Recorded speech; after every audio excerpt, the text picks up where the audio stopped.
पुस्तक 14 अध्याय 11 4 महान क्लेश। चूंकि तुम आ गई हो जी निंग, इसका मतलब है कि हम सब मौजूद हैं। तो फिर चलो आज रात क्लेश क्षेत्र की ओर चलें, अमर डायनाकाई ने कहा। निंग और इमोर्टल फाइवक्रेज ने एक दूसरे को देखा, फिर दोनों ने सिर हिलाया। ठीक है, हम आज रात निकलेंगे। इस क्लेश को पूरी तरह गुप्त रखना जरूरी था। निंग और बाकी लोगों ने जरा सी भी लापरवाही बरतने की हिम्मत नहीं की। सामान्य परिस्थितियों में भी दिव्य क्लेश का प्रयास करते समय बेहद सावधानी बरतनी पड़ती है, लेकिन चूंकि तीनों लोगों में इस समय अराजकता का माहौल था, निंग और बाकी लोगों को स्वाभाविक रूप से सामान्य से भी ज्यादा सावधान रहना पड़ा। देर रात अमर डायनाकाई, अमर फाइवक्रेज, जी निंग और व्हाइट वेटर हाउंड ने चुपके से स्टिलवाटर सिटी से प्रस्थान करने के लिए एक स्थानिक टेलीपोर्ट का उपयोग किया। विस्मयकारी विशाल समुद्र के ऊपर हवा में अचानक एक विशाल लहर उभरी। लहर के भीतर से 3 मानव आकृतियां एक बड़े बर्फीले सफेद कुत्ते के साथ प्रकट हुईं। हम कहाँ हैं? निंग ने आसपास के इलाके की ओर देखा। चूंकि उसके गुरु अमर डायनाकाई ने ही स्थानिक टेलीपोर्ट का इस्तेमाल किया था, इसलिए निंग को भी नहीं पता था कि वे ठीक कहाँ हैं। महान डार्कनॉर्थ सागर, अमर डायनाकाई ने कहा, मैंने अपने क्लेश के लिए जो स्थान चुना है वह एक छोटा सा संसार है जिसे मैंने बचपन में डार्कनॉर्थ सागर में साहसिक यात्रा के दौरान संयोगवश खोजा था। ये छोटा संसार बहुत ही गुप्त था और क्लेश के लिए यह अत्यंत उपयुक्त है। मेरे पीछे आओ। जैसे ही अमर डायनाकाई ने एक तकनीक अपनाकर निंग, अमर फाइवक्रेज और व्हाइट वाटर हाउंड को तेजी से आगे की ओर उड़ाया, उनके चारों ओर बादल छा गए। जल्द ही दूर एक द्वीप दिखाई दिया। द्वीप बहुत गर्म था क्योंकि उसके ऊपर एक जीवित ज्वालामुखी था। उस छोटी सी दुनिया का प्रवेश द्वार उस द्वीप पर स्थित ज्वालामुखी के भीतर है। अमर डायनाकाई ने समूह को द्वीप के ऊपर हवा में उड़ान भरने के लिए प्रेरित किया, फिर सीधे ज्वालामुखी के मुहाने पर हमला किया। ज्वालामुखी के भीतर का क्षेत्र बेहद अजीब था। भारी मात्रा में लावा उबल रहा था और झाग उठ रहा था। अमर डायनाकाई ने चुपचाप उसके एक कोने पर नजर डाली। उसकी आंखों में एक उलझन भरी नजर थी। उसने धीरे से कहा, अपनी युवावस्था में मैं जवान और घमंडी था। मैं निडर और बेबाक अंदाज में दुनिया भर में घूमता था, और अब मैं अपनी मुसीबतों का सामना करने जा रहा हूँ। जिंदगी वाकई एक अद्भुत अनोखी चीज है। निंग और इमोर्टल फाइवक्रेज दोनों को यह महसूस हो गया कि इमोर्टल डायनाकाई का मूड कुछ ठीक नहीं है। इस कष्ट के लिए अगर मैं असफल रही तो मैं मर जाऊंगी। अमर डायनाकाई ने धीरे से कहा, अगर मैं मर गई तो मैं तुम्हारे साथ फिर से मिल जाऊंगी, कनिष्ठ शिक्षिका बहन। उसकी स्मृति में गहराई से एक युवा, लापरवाह, प्रतिभाशाली युवक था। अमर डायनाकाई ब्लैक व्हाइट कॉलेज में अपनी पीढ़ी का नंबर 1 अद्वितीय प्रतिभाशाली। उसके साथ एक पुनर्जन्म वाली अमर युवती थी जिसे फेरी ड्रिजलरन के नाम से जाना जाता था और जिसके अनगिनत प्रशंसक और अनुयायी थे। वे कंधे से कंधा मिलाकर जीवन मरण के अनुभवों से गुजरते हुए साथ साथ साहसिक यात्राएं करते रहे। वे अनगिनत जगहों पर घूमे, पर्वत श्रृंखलाओं में प्रवेश किया और समुद्रों को पार किया। और फिर एक दिन उनका सामना एक प्राचीन आदिम स्तर के अग्निदेवता से हुआ। वह प्राचीन अग्निदेवता लावा के भीतर से प्रकट हुआ था, और उस दिन उनका बिछड़ना सचमुच एक शाश्वत बिछड़न बन गया। उस अग्निदेवता की लपटों ने उसकी कनिष्ठ शिक्षिका बहन की आत्मा को चकनाचूर कर दिया। मास्टर, निंग चौंक गया। क्या उसके मालिक वाकई योजना बना रहे थे कि अगर वह असफल हुआ तो वह मर जाएगा? ये समझना जरूरी है कि दिव्य क्लेश अत्यंत खतरनाक था, यहाँ तक कि गोल्डलोड्स प्राइमल भी बुरी तरह घायल हो जाता। कुछ लोगों को क्लेश के बीच में ही एहसास हो जाता कि वे सफल नहीं हो पाएंगे, इसलिए वे हार मानकर लूज इमॉर्टल बनने का विकल्प चुनते। चूंकि हर व्यक्ति के गोल्डलोड्स प्राइमल को होने वाली क्षति की मात्रा अलग अलग होती है, इसलिए लूज इमॉर्टल्स के बीच एलिमेंटल की शुद्धता अलग अलग होती। दुर्जेय प्राइमल की तुलना चरम शून्य स्तर के अर्थ इमॉर्टल्स से की जा सकती थी, जबकि कमजोर प्राइमल की एलिमेंटल की केवल शुरुआती शून्य स्तर के अर्थ इमॉर्टल्स के बराबर हो सकती थी। हालांकि कुछ पृथ्वी अमर लोग इस क्लेश का स्वागत करेंगे, क्योंकि वे हार मानने के बजाय इसके लिए मरना पसंद करेंगे। इससे किसी को दिव्य क्लेश पर विजय पाने की संभावना जरूर बढ़ जाती थी, लेकिन अंत में अगर वे असफल हो जाते तो उनकी आत्माएं चकनाचूर हो जाती। तुम अभी भी नहीं भूले हो? अमर फाइवक्रेज ने अपना सिर हिलाया। भूल जाओ, मैं क्यों भूलूं? मैं कैसे भूल सकता हूँ? अमर डायनाकाई ने धीरे से उत्तर दिया। निंग ने कहा, गुरुजी, अपने लिए एक छोटा सा मौका छोड़ दीजिए ताकि आपको पुनर्जन्म का मौका मिल सके। अगर आप इस जन्म में असफल हुए तो अगले जन्म में सफल हो सकते हैं। मुझे रोकने की कोई जरूरत नहीं है। अमर डायनाकाई ने सिर हिलाया। मेरा फैसला हो गया है। चलो अंदर चलते हैं। वाह! अमर डायनाकाई उन्हें और नीचे ले जा रहे थे, तभी उनके नीचे का लावा अचानक फट गया। सबसे गहरे हिस्से में अचानक एक घुमावदार सुरंग दिखाई दी। अमर डायनाकाई उन्हें बेहद परिचित अंदाज में सुरंग से बाहर ले गए और जल्द ही उनके सामने एक अंधेरी गुफा प्रकट हुई। अंदर जाओ। अमर डायनाकाई ने जी निंग और अन्य लोगों को काली गुफा में उड़ने के लिए प्रेरित किया। यह एक ऐसी दुनिया थी जो मौत के अनंत आभामंडल से भरी हुई थी। पहाड़ भी काले पड़ गए थे, जबकि धरती खुद पीली पड़ गई थी। हरियाली का जरा भी नामोनिशान नहीं था और यहाँ कोई साधारण घास भी नहीं उगती थी। इस दुनिया में बस एक अजीब तरह की वनस्पति थी जो बिल्कुल काली और कांटों से ढकी हुई थी। फुसफुसाहट। एक बड़े पहाड़ का किनारा हिलने और लहरदार होने लगा। अमर डायनाकाई, अमर फाइवक्रेज, जी निंग और व्हाइट वाटर हाउंड उसके भीतर से उड़कर बाहर आए। मृत्यु का इतना प्रबल आभामंडल। अमर फाइवक्रेज ने भौहें चढ़ाकर आसपास के क्षेत्र को घूरा। इस छोटी सी दुनिया का क्या हुआ? तार्किक रूप से कहें तो अगर इसे किसी प्रकार की आपदा का सामना भी करना पड़ा होता तो भी सौर तारे और चंद्र तारे की शक्ति को देखते हुए इसे अंततः ठीक हो जाना चाहिए था। यह एक ऐसी दुनिया थी जहां एक अग्निदेवता छिपा था, अमर डायनाकाई ने कहा। उस राक्षस ने इस छोटी सी दुनिया को लावा से पूरी तरह भर दिया, जिससे उसमें रहने वाले सभी जीव नष्ट हो गए। हालांकि वह राक्षस देवता अब मर चुका है, लेकिन इस छोटी सी दुनिया को फिर से ठीक होने में बहुत लंबा समय लगेगा। निंग ने सिर हिलाया। एक छोटी सी दुनिया को बर्बाद करना आसान था, लेकिन उसे फिर से बसने में 10 लाख साल या शायद उससे भी ज्यादा समय लगेगा। तभी नई वनस्पतियां उगेंगी और नए जीव जंतु और पक्षी पैदा होंगे। ये छोटी दुनिया बेहद छिपी हुई है और इसमें कोई जीवित प्राणी नहीं है। मुझे किसी भी सामान्य जीव के मारे जाने की चिंता करने की जरूरत नहीं है। यह मेरे क्लेश प्रयास के लिए बिल्कुल उपयुक्त है, अमर डायनाकाई ने कहा। सामान्य स्थिति में इतनी छिपी हुई जगह में क्लेश के दौरान खोजे जाने की संभावना बहुत कम होनी चाहिए। हालांकि अब जब पूरी ग्रैंड जिया दुनिया अराजकता की स्थिति में है, मैंने सुना है कि हाल ही में कई शून्य स्तर के पृथ्वी अमरों को उनके क्लेशों के दौरान हमलों का सामना करना पड़ा है। ठीक है, सभी शून्य स्तर के पृथ्वी अमर अपने कष्टों के लिए बेहद गुप्त स्थान चुनते हैं, लेकिन फिर भी उन्हें खोज लिया गया और उन पर हमला किया गया। अमर फाइवक्रेज ने गंभीरता से सहमति जताई। हमें सावधान रहना होगा। चिंता मत करो गुरुजी, सब कुछ मुझ पर और बड़े भाई फाइवक्रेज पर छोड़ दो। निंग ने गंभीरता से वादा किया। ठीक है, अमर डायनाकाई ने सिर हिलाया और दूर उड़ने लगा। जी निंग, अमर फाइवक्रेज और अंकल व्हाइट भी जल्दी से उसके पीछे उड़े। कुछ समय तक उड़ान भरने के बाद अमर डायनाकाई एक विस्तृत क्षेत्र में उतरे जो पूरी तरह से झुलसकर काला हो गया था। फिर वे कमल मुद्रा में बैठ गए और चुपचाप प्रतीक्षा करने लगे। 8 दिन बाद दिव्य विपत्ति आएगी, तब सब कुछ तुम्हारे स्वामी पर निर्भर होगा। अमर फाइवक्रेज चिंतित था, उसे खुद पर ही निर्भर रहना पड़ेगा।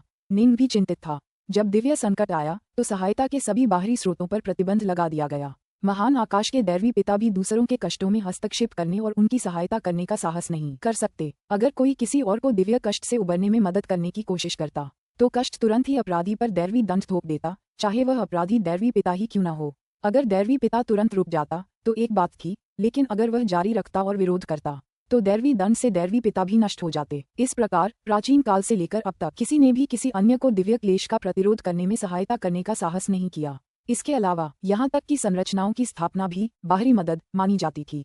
अगर अमर डायनाकाई ने ही संरचनाओं की स्थापना की होती तो यह इतनी बड़ी समस्या नहीं होती। ज्यादा से ज्यादा संरचना नष्ट हो जाती और दिव्य क्लेश की शक्ति बढ़ जाती।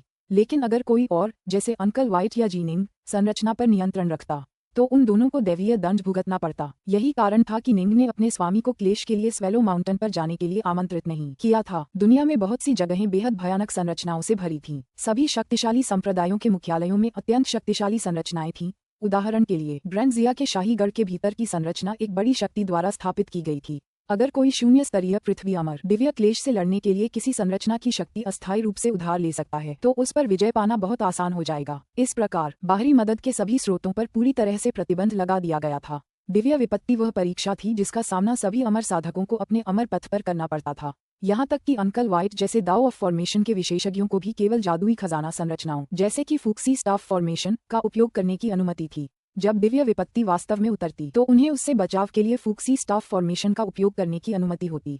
हेवेनरेकर और लेसर थाउजेंड स्वॉर्ड्स फॉर्मेशन सभी को तलवार फॉर्मेशन के प्रकार माना जाता था। हालांकि जो संरचनाएं एक स्थान पर स्थिर थीं और जिन्हें बहुमूल्य सामग्रियों का उपयोग करके स्थापित किया गया था, उन्हें सहायता के बाहरी स्रोत माना जाता था। हेवेनरेकर, लेसर थाउजेंड स्वॉर्ड्स फॉर्मेशन और फूक्सी स्टाफ फॉर्मेशन सभी को व्यक्ति की अपनी शक्ति का हिस्सा माना जाता था। मास्टर, निंग अचानक वहां आया। हाँ, अमर डायनाकाई ने जी निंग की ओर देखने के लिए अपना सिर उठाया।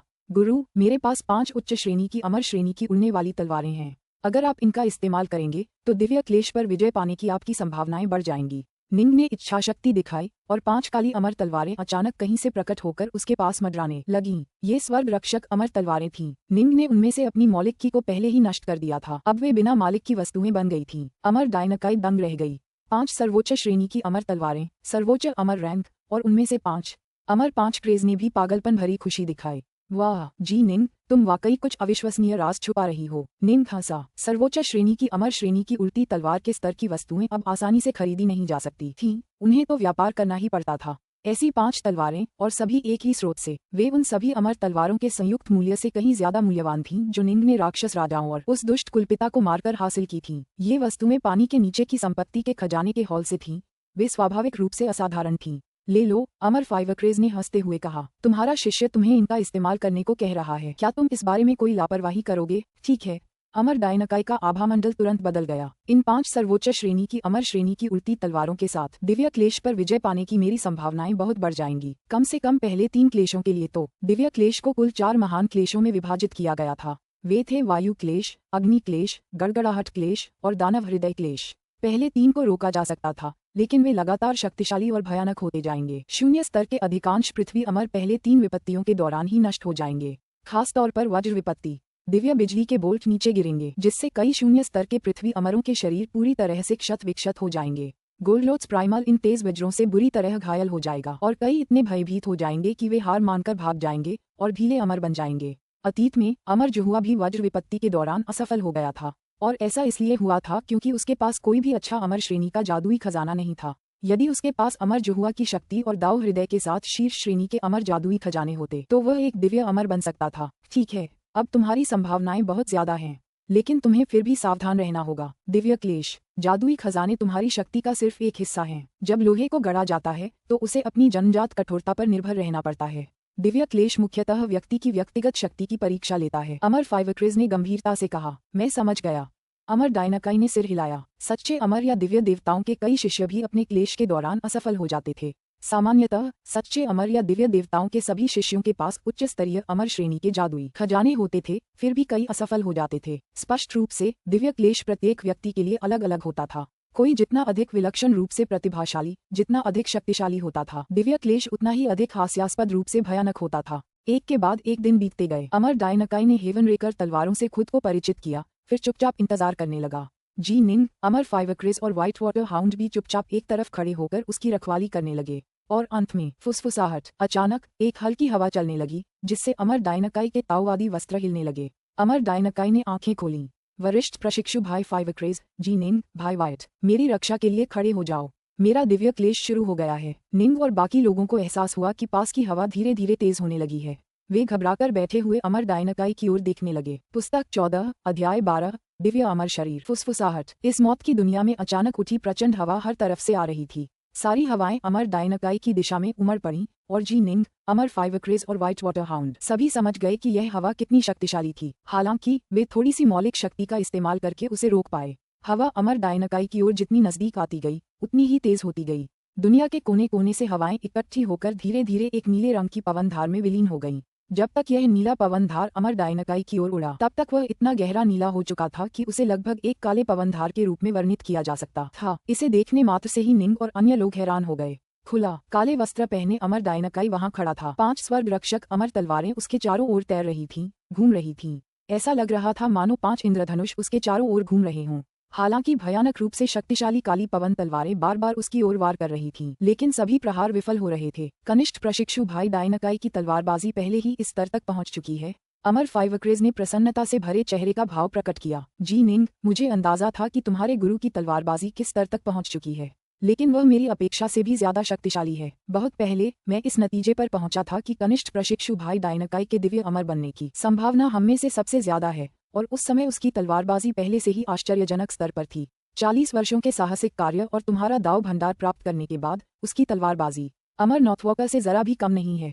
उसके पास सचमुच दिव्य अमर बनने का मौका है। ठीक है, निंग भी उत्सुकता से भर गया। बाकी सब बातों को छोड़ दें तो उसके गुरु द्वारा अभी अभी प्रदर्शित की गई पंचतत्व तलवार आशय निंग को ये बताने के लिए पर्याप्त थी कि उसके गुरु की तलवार कला संभवतः उसके अपने स्तर की ही थी। उसके गुरु ने श्वेत श्याम महाविद्यालय के अद्वितीय प्रतिभाशाली व्यक्ति के रूप में अपनी प्रतिष्ठा को सचमुच साकार किया, जिसके दिव्य अमर बनने की सबसे अधिक संभावना थी। क्रूर काले वायु ब्लेड प्रकाश के 5 इंद्रधनुषों के खिलाफ बार बार टकराते थे, जिससे आसपास का स्थान भी टूट जाता था। गड़गड़ाहट। सारे काले पवन कण अचानक गायब हो गए। दुनिया सचमुच फिर से पूरी तरह शांत और सुकून भरी हो गई। लेकिन फिर हवाओं का एक और सिलसिला शुरू हो गया। हवाएं तेज सुइयों की तरह चुभ रही थीं, और हवा में सुई जैसे कांटों की एक श्रृंखला दिखाई देने लगी। हजारों कांटे सुनहरी रोशनी से चमक रहे थे और 5 अमर तलवारों की ओर बढ़ रहे थे, जो प्रकाश के 5 इंद्रधनुषों के आकार की थीं। बर्बर, कपटी, कोमल, बर्फीला, धधकता हुआ तरह तरह की हवाएं एक अविरल धारा में बहने लगीं। दरअसल कुल 12 तरह की आकाश वायुएं भी प्रकट हुईं। अचानक आसपास का इलाका फिर शांत हो गया। काफी देर तक हवा का कोई झोंका नहीं आया। अच्छा नहीं, अमर फाइवक्रिज चौंका। हवा के कहर का आखिरी दौर शुरू हो गया है। निंग भी घबराया हुआ और बेचैन था। उसने दूर खड़े अपने मालिक की ओर उत्सुकता से देखा। दिव्य क्लेश में 4 महाक्लेश शामिल थे: वायु क्लेश, अग्नि क्लेश, वज्र क्लेश और राक्षस हृदय क्लेश। वायु क्लेश, इसमें पहले साधारण वायु, फिर विभिन्न शक्तियों वाली आकाशीय वायु और अंत में सबसे भयानक दिव्य अमर वायु शामिल थी। ये दिव्य अमर वायु अदृश्य और निराकार थी। इसे तीनों लोकों में ढूंढना कठिन था और यह केवल दिव्य क्लेश के दौरान ही प्रकट होती थी। कोई भी जादुई खजाना दिव्य अमर वायु को रोकने में सक्षम नहीं था। ये सीधे ट्रिब्यूलेंट के शरीर के सामने बनती, फिर सिर के माध्यम से अंदर आती। कुछ भी नहीं, यहाँ तक कि ताओवादी वस्त्र भी इस वायु की भेदक शक्ति को जरा भी नहीं रोक सकता था। सिर के माध्यम से अंदर आने के बाद ये स्वाभाविक रूप से फैल जाएगा और महत्वपूर्ण अंगों को चीर देगा। इसका परीक्षण व्यक्ति के दाव हृदय की परीक्षा थी। अगर किसी का दाव हृदय कमजोर था तो जैसे ही दिव्य अमर वायु उसके सिर से होकर गुजरती, उसका शरीर संभवतः तुरंत पिघलकर धूल में बदल जाता, जिससे केवल गोल्डलोट्स प्राइमल ही बच पाता और भाग पाता। शून्य स्तर के 99% से ज्यादा पृथ्वी अमर दिव्य अमर वायु से पराजित हो जाते। यदि किसी का दाव हृदय पर्याप्त रूप से मजबूत और स्थिर है तो दिव्य अमर वायु का परीक्षण वास्तव में एक परिवर्तनकारी बपतिस्मा होगा, जिससे कष्टसाध्य व्यक्ति धीरे धीरे एक दिव्य अमर शरीर का विकास करना शुरू कर सकेगा। मास्टर, आपको धीरज रखना होगा, निंग ने बहुत चिंतित होकर कहा। रुको, अमर फाइवक्रेज ने भी उसे घूर कर देखा। अमर डायनाकाई वहां अकेला खड़ा था, उन 5 काली अमर तलवारों से घिरा हुआ। उसने आंखें खोलीं और निंग और अमर फाइवक्रेज की ओर देखते हुए मुस्कुराया। पवन का संकट समाप्त हो गया है। अच्छा, अमर फाइवक्रेज जोर से हंसा। मुझे तो बस इतना पता था कि तुम्हारा दाव हृदय मजबूत होना चाहिए, कनिष्ठ प्रशिक्षु भाई। वायु संकट तुम्हारा कुछ नहीं बिगाड़ सका। जल्दी करो और अपनी तात्विक शक्ति को पुनः प्राप्त करो और अगले संकट, अग्नि संकट के लिए तैयार हो जाओ। निंग ने भी राहत की सांस ली। कम से कम पहली कठिनाई तो दूर हो गई। सच तो ये है कि अपने गुरु के सामान्यतः प्रदर्शित दाव हृदय को देखते हुए निंग को उस पर पूरा भरोसा होना चाहिए था। हालांकि इस छोटी सी दुनिया में प्रवेश करने से ठीक पहले उसके गुरु की भावनाएं विचलित हो गई थीं और उन्होंने अपनी दिवंगत कनिष्ठ शिक्षिका बहन से पुनर्मिलन की बात भी कही थी। निंग अपने गुरु के हृदय पर इस पूर्व संबंध के प्रभाव को लेकर बहुत चिंतित था। एक बार किसी का दाव हृदय थोड़ा भी अस्थिर हो जाए तो उसका शरीर तुरंत धूल में बदल जाता है। दिव्य क्लेश सचमुच खतरनाक था।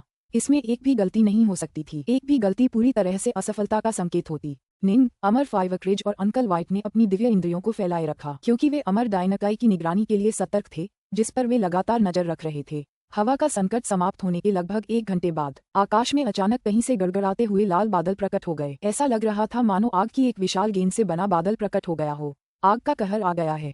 निंग और अमर फाइवक्रेज दोनों घबराहट से देख रहे थे। अग्नि का प्रकोप वायु के प्रकोप जितना घातक तो नहीं था, लेकिन उससे भी ज्यादा भयंकर और क्रूर था। उन लपटों की शक्ति, अगर कोई शून्य स्तर का पृथ्वी अमर एक पल के लिए भी फिसल जाए तो उसका शरीर तुरंत जलकर राख हो जाएगा। आसमान में आग उगलते बादल धीरे धीरे नीचे उतरने लगे। देखते ही देखते आसपास के इलाके का तापमान बढ़ने लगा और हवा भी धुंधली लाल रोशनी से चमकने लगी। क्रैकल क्रैकल क्रैकल, जमीन खुद ब खुद नर्म होने लगी। वह लावा में बदलने लगी, उसमें से बुलबुले और झाग निकलने लगे। अमर डायनाकाई हवा में तैरने लगा।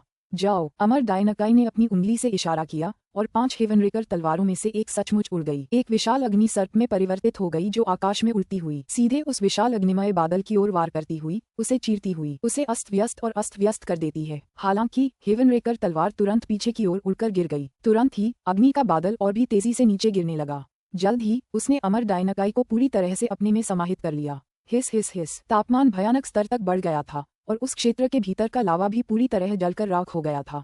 यहाँ तक कि दूर उस क्षेत्र के पत्थर भी, जहाँ निंग और बाकी लोग देख रहे थे, लावा में बदल गए थे। इससे अंदाजा लगाया जा सकता था कि तापमान कितना भयानक था। गड़गड़ाहट, फुसफुसाहट, चटक, आग के बादल के भीतर से आग की लपटें धुंधली सी दिखाई दे रही थीं।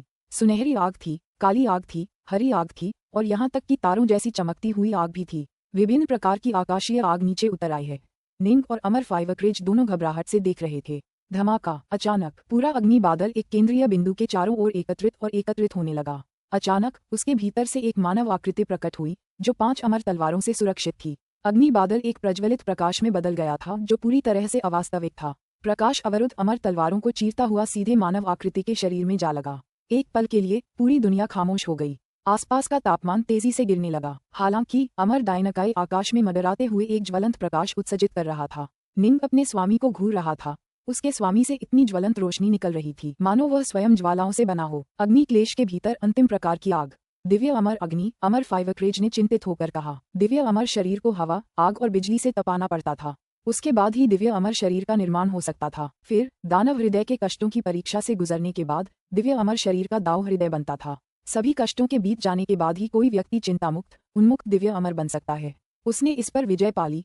दूर खड़े निंग के चेहरे पर खुशी के भाव थे। उसने देखा कि दूर खड़े अमर डायनाकाई का शरीर धीरे धीरे फीका पड़ने लगा था, क्योंकि वह धीरे धीरे सामान्य स्थिति में लौट रहा था। अमर डायनाकाई उतरा। वह तुरंत कमल मुद्रा में बैठ गया, चुपचाप अपनी ऊर्जा के स्तर को समायोजित कर रहा था और अपनी मौलिक शक्ति को पुनः प्राप्त कर रहा था। अग्नि क्लेश समाप्त हो गया है। अब सबसे खतरनाक क्लेश, वज्र क्लेश, आने वाला है। अमर फाइवक्रेज ने धीरे से बुदबुदाया। ठीक है। बिजली का कहर। निंग का दिल भी सिकुड़ गया। 4 महाक्लेशों में से अंतिम राक्षस हृदय क्लेश सबसे विचित्र क्लेश था, लेकिन वज्र क्लेश सबसे भयानक था। वज्रपात सबसे क्रूर था। बिजली की परतें गिरती थीं और उनकी शक्ति लगातार बढ़ती जाती थी। अमर जुहुआ और अमर नॉर्थवॉकर जैसे भूतपूर्व दैत्य भी अंततः निरंतर अनंत वज्रपात की शक्ति से नष्ट हो गए थे, जिसके परिणामस्वरूप उनके गोल्ड लोड्स प्राइमल्स क्षतिग्रस्त हो गए थे और वे भागकर लूज इमॉर्टल बन गए थे। वज्रपात एक भयानक दुष्स्वप्न था। इस विपत्ति के सामने अधिकांश अद्वितीय प्रतिभाएं नष्ट हो जाती थीं। वज्रपात को रोकने के लिए कोई भी तरकीब नहीं थी। हर बार जब कोई वज्र गिरता तो आपको उसे सीधे रोकना होता था। अगर आप ऐसा नहीं कर सकते थे तो आप खत्म हो जाएंगे। इतना ही आसान। मुझे आश्चर्य है कि कितनी बिजली गिरेगी। अमर फाइवक्रेज चिंतित था। मास्टर तलवारबाजी में बहुत ऊंचे स्तर के हैं। उनकी प्रतिभा बहुत ऊंची है और उनके पास 5 उच्च श्रेणी की अमर श्रेणी की उड़ने वाली तलवारें हैं। मुझे लगता है कि काफी होंगी, निंग ने भी चिंतित होकर कहा। वज्रपात का संकट। कुछ पृथ्वी अमरों को केवल 9 वज्रपातों का सामना करना पड़ सकता है, हालांकि अन्य को 18, 27 या 36 वज्रपातों का सामना करना पड़ सकता है। और कहानियों के अनुसार अधिकतम संभव संख्या 81 वज्रपात थी। स्काईथंडर की शक्ति कई कारकों से जुड़ी होगी। वास्तव में ये कर्म पुण्य से भी जुड़ी होगी। फिर भी सामान्य तौर पर कि रिफाइनर कभी भी पौराणिक 81 बोल्ट स्काईथंडर क्लेश का सामना नहीं करेंगे। सामान्य तौर पर केवल फेंट गॉड बॉडी रिफाइनर ही अपने क्लेश के दौरान इसका सामना करेंगे। कई राक्षसी रूप से शक्तिशाली शून्य स्तर के फेंट गॉड बॉडी रिफाइनर लगातार बिजली के बोल्टों से मारे जाएंगे। निंग अच्छी तरह से जानता था कि यद्यपि उसने पहले ही 8-9 रहस्यमय कला के तीसरे चरण में प्रशिक्षण ले लिया था, लेकिन अगर उसे बिजली के 81 बोल्टों का सामना करना पड़ा तो वह निश्चित रूप से उन बोल्टों की शक्ति से कुचलकर नष्ट हो जाएगा। मुझे आशा है कि उसके पास 36 से कम बोल्ट होंगे, अमर फाइवक्रेज ने फुसफुसाया। ठीक है। निंग ने भी धीरे से सिर हिलाया। स्काईथंडर को झेलने के मामले में की रिफाइनर्स फेंट गॉड बॉडी रिफाइनर्स से स्वाभाविक रूप से कमजोर थे। सामान्य तौर पर अगर 36 से ज्यादा बोल्ट होते तो उनके लिए सफल होना बहुत मुश्किल होता। 1 और घंटा बीत गया। शांत आकाश में अचानक कहीं से 2 विशाल तूफानी बादल प्रकट हुए। ये दोनों तूफानी बादल अलग अलग दिशाओं से तेजी से एक दूसरे के पास आए और सूरज को पूरी तरह से ढक दिया। देखते ही देखते दोनों विशाल बादलों के बीच बिजली की चमक कड़कने लगी। उनके भीतर से निकली विस्मयकारी शक्ति ने निंग, इमोर्टल फाइवक्रेज और व्हाइट वाटर हाउंड सभी को भयभीत कर दिया। धीरे धीरे दोनों विशाल तूफानी बादल आपस में मिलने लगे और जब वे मिलकर एक विशाल तूफानी बादल बने तो वह विशाल तूफानी बादल घूमने लगा। जल्द ही वह गरजने वाला तूफानी बादल बिजली और बादलों के भंवर में बदल गया। कितना बड़ा गरजने वाला संकट का बादल है। अमर फाइवक्रेज का चेहरा अचानक बदल गया। क्या हुआ? निंग ने चिंतित होकर पूछा। जब मैंने अपनी मुसीबत का सामना किया तो इसी वज्रपात ने मुझे हरा दिया, लेकिन जिस वज्रपात के बादल का मैंने सामना किया वह इतना बड़ा नहीं था। अमर फाइवक्रेज ने चिंतित होकर कहा। क्या अपने वज्रपात के दौरान तुमने कितनी बार वज्रपात का सामना किया? निंग ने पूछा। मुझे नहीं पता, लेकिन आकाशीय बिजली के 25वें झटके ने मेरे जादुई खजाने को चकनाचूर कर दिया और मेरे शरीर के टुकड़े टुकड़े कर दिए। इसलिए मैंने हार मानकर भाग जाने का फैसला किया, इमोर्टल फाइवक्रेज ने कहा। छोटे प्रशिक्षु भाई डायनाकाई को निश्चित रूप से आकाशीय बिजली के मुझसे कहीं ज्यादा झटके झेलने पड़ेंगे। जैसे ही उसके शब्द निकले, धमाका, निंग अपने कानों में एक तेज आवाज सुन सकता था जब आसमान में बिजली बादल के भंवर से अचानक बिजली की एक चमकदार चमक नीचे आए, जो सीधे अमर डायनाकाई की ओर नीचे की ओर जा गिरी। पुस्तक 14, अध्याय 13, मेरे गुरु। अमर डायनाकाई जमीन पर खड़ा था। सिर उठाकर वह बिजली के बादलों के भंवर को देख रहा था, उन 5 काली काली हेवनरेकर तलवारों को जो उसके चारों ओर घूम रही थीं। जब आकाश से आकाशीय बिजली का पहला झटका गिरा, जाओ, अमर डायनाकाई ने इशारा किया। तुरंत 5 स्वर्ग रक्षक तलवारों में से एक तलवार बाहर निकली। ऐसा लग रहा था जैसे वह एक विशाल पर्वत शिखर में बदल गई हो, अपने पीछे अतुलनीय भार और शक्ति लिए। जैसे ही वह बिजली के उस तेज तीर का स्वागत करने के लिए आगे बढ़ी, धमाका, एक जबरदस्त टक्कर की आवाज। हेवनरेकर अमर तलवार, जो पहाड़ की तरह स्थिर थी, बस एक पल के लिए कांप उठी, जबकि आकाशीय बिजली का जोर पूरी तरह से बिखर गया। स्काईथंडर का पहला बोल्ट सबसे कमजोर होता है। शून्य स्तर के सबसे साधारण पृथ्वी अमर भी इसका सामना कर सकते हैं। कनिष्ठ प्रशिक्षु भाई डायनाकाई की शक्ति और इस तथ्य को देखते हुए कि उसके पास 5 उच्च श्रेणी की अमर श्रेणी की उड़ने वाली तलवारें हैं, उसे शायद ये तभी मुश्किल लगने लगेगा जब वह स्काईथंडर के 27वें बोल्ट तक पहुंचेगा। अमर फाइवक्रेज ने कहा। हम, निंग ने सहमति में सिर हिलाया। इमोर्टल फाइवक्रेज 25वें बोल्ट से हार गया था। अगर उसके पास उस समय इमोर्टल रैंक वाली उच्च स्तरीय उड़ने वाली तलवारें होती तो शायद वह 27वें बोल्ट को भी पार कर जाता। स्काईथंडर प्रत्येक 9 बोल्ट शक्ति के एक अलग स्तर का प्रतिनिधित्व करते थे। पहले 9 बोल्ट कमजोर थे, 18 बोल्ट ज्यादा मजबूत थे, लेकिन 27 बोल्ट, 36 बोल्ट, हर 9 बोल्ट मारक क्षमता में वृद्धि का प्रतीक था। आकाशीय बिजली के प्रसिद्ध 81 बोल्ट, उनका ख्याल ही डर पैदा करने के लिए काफी था। धमाका धमाका, स्काईथंडर बेकाबू क्रोध से फट पड़ा।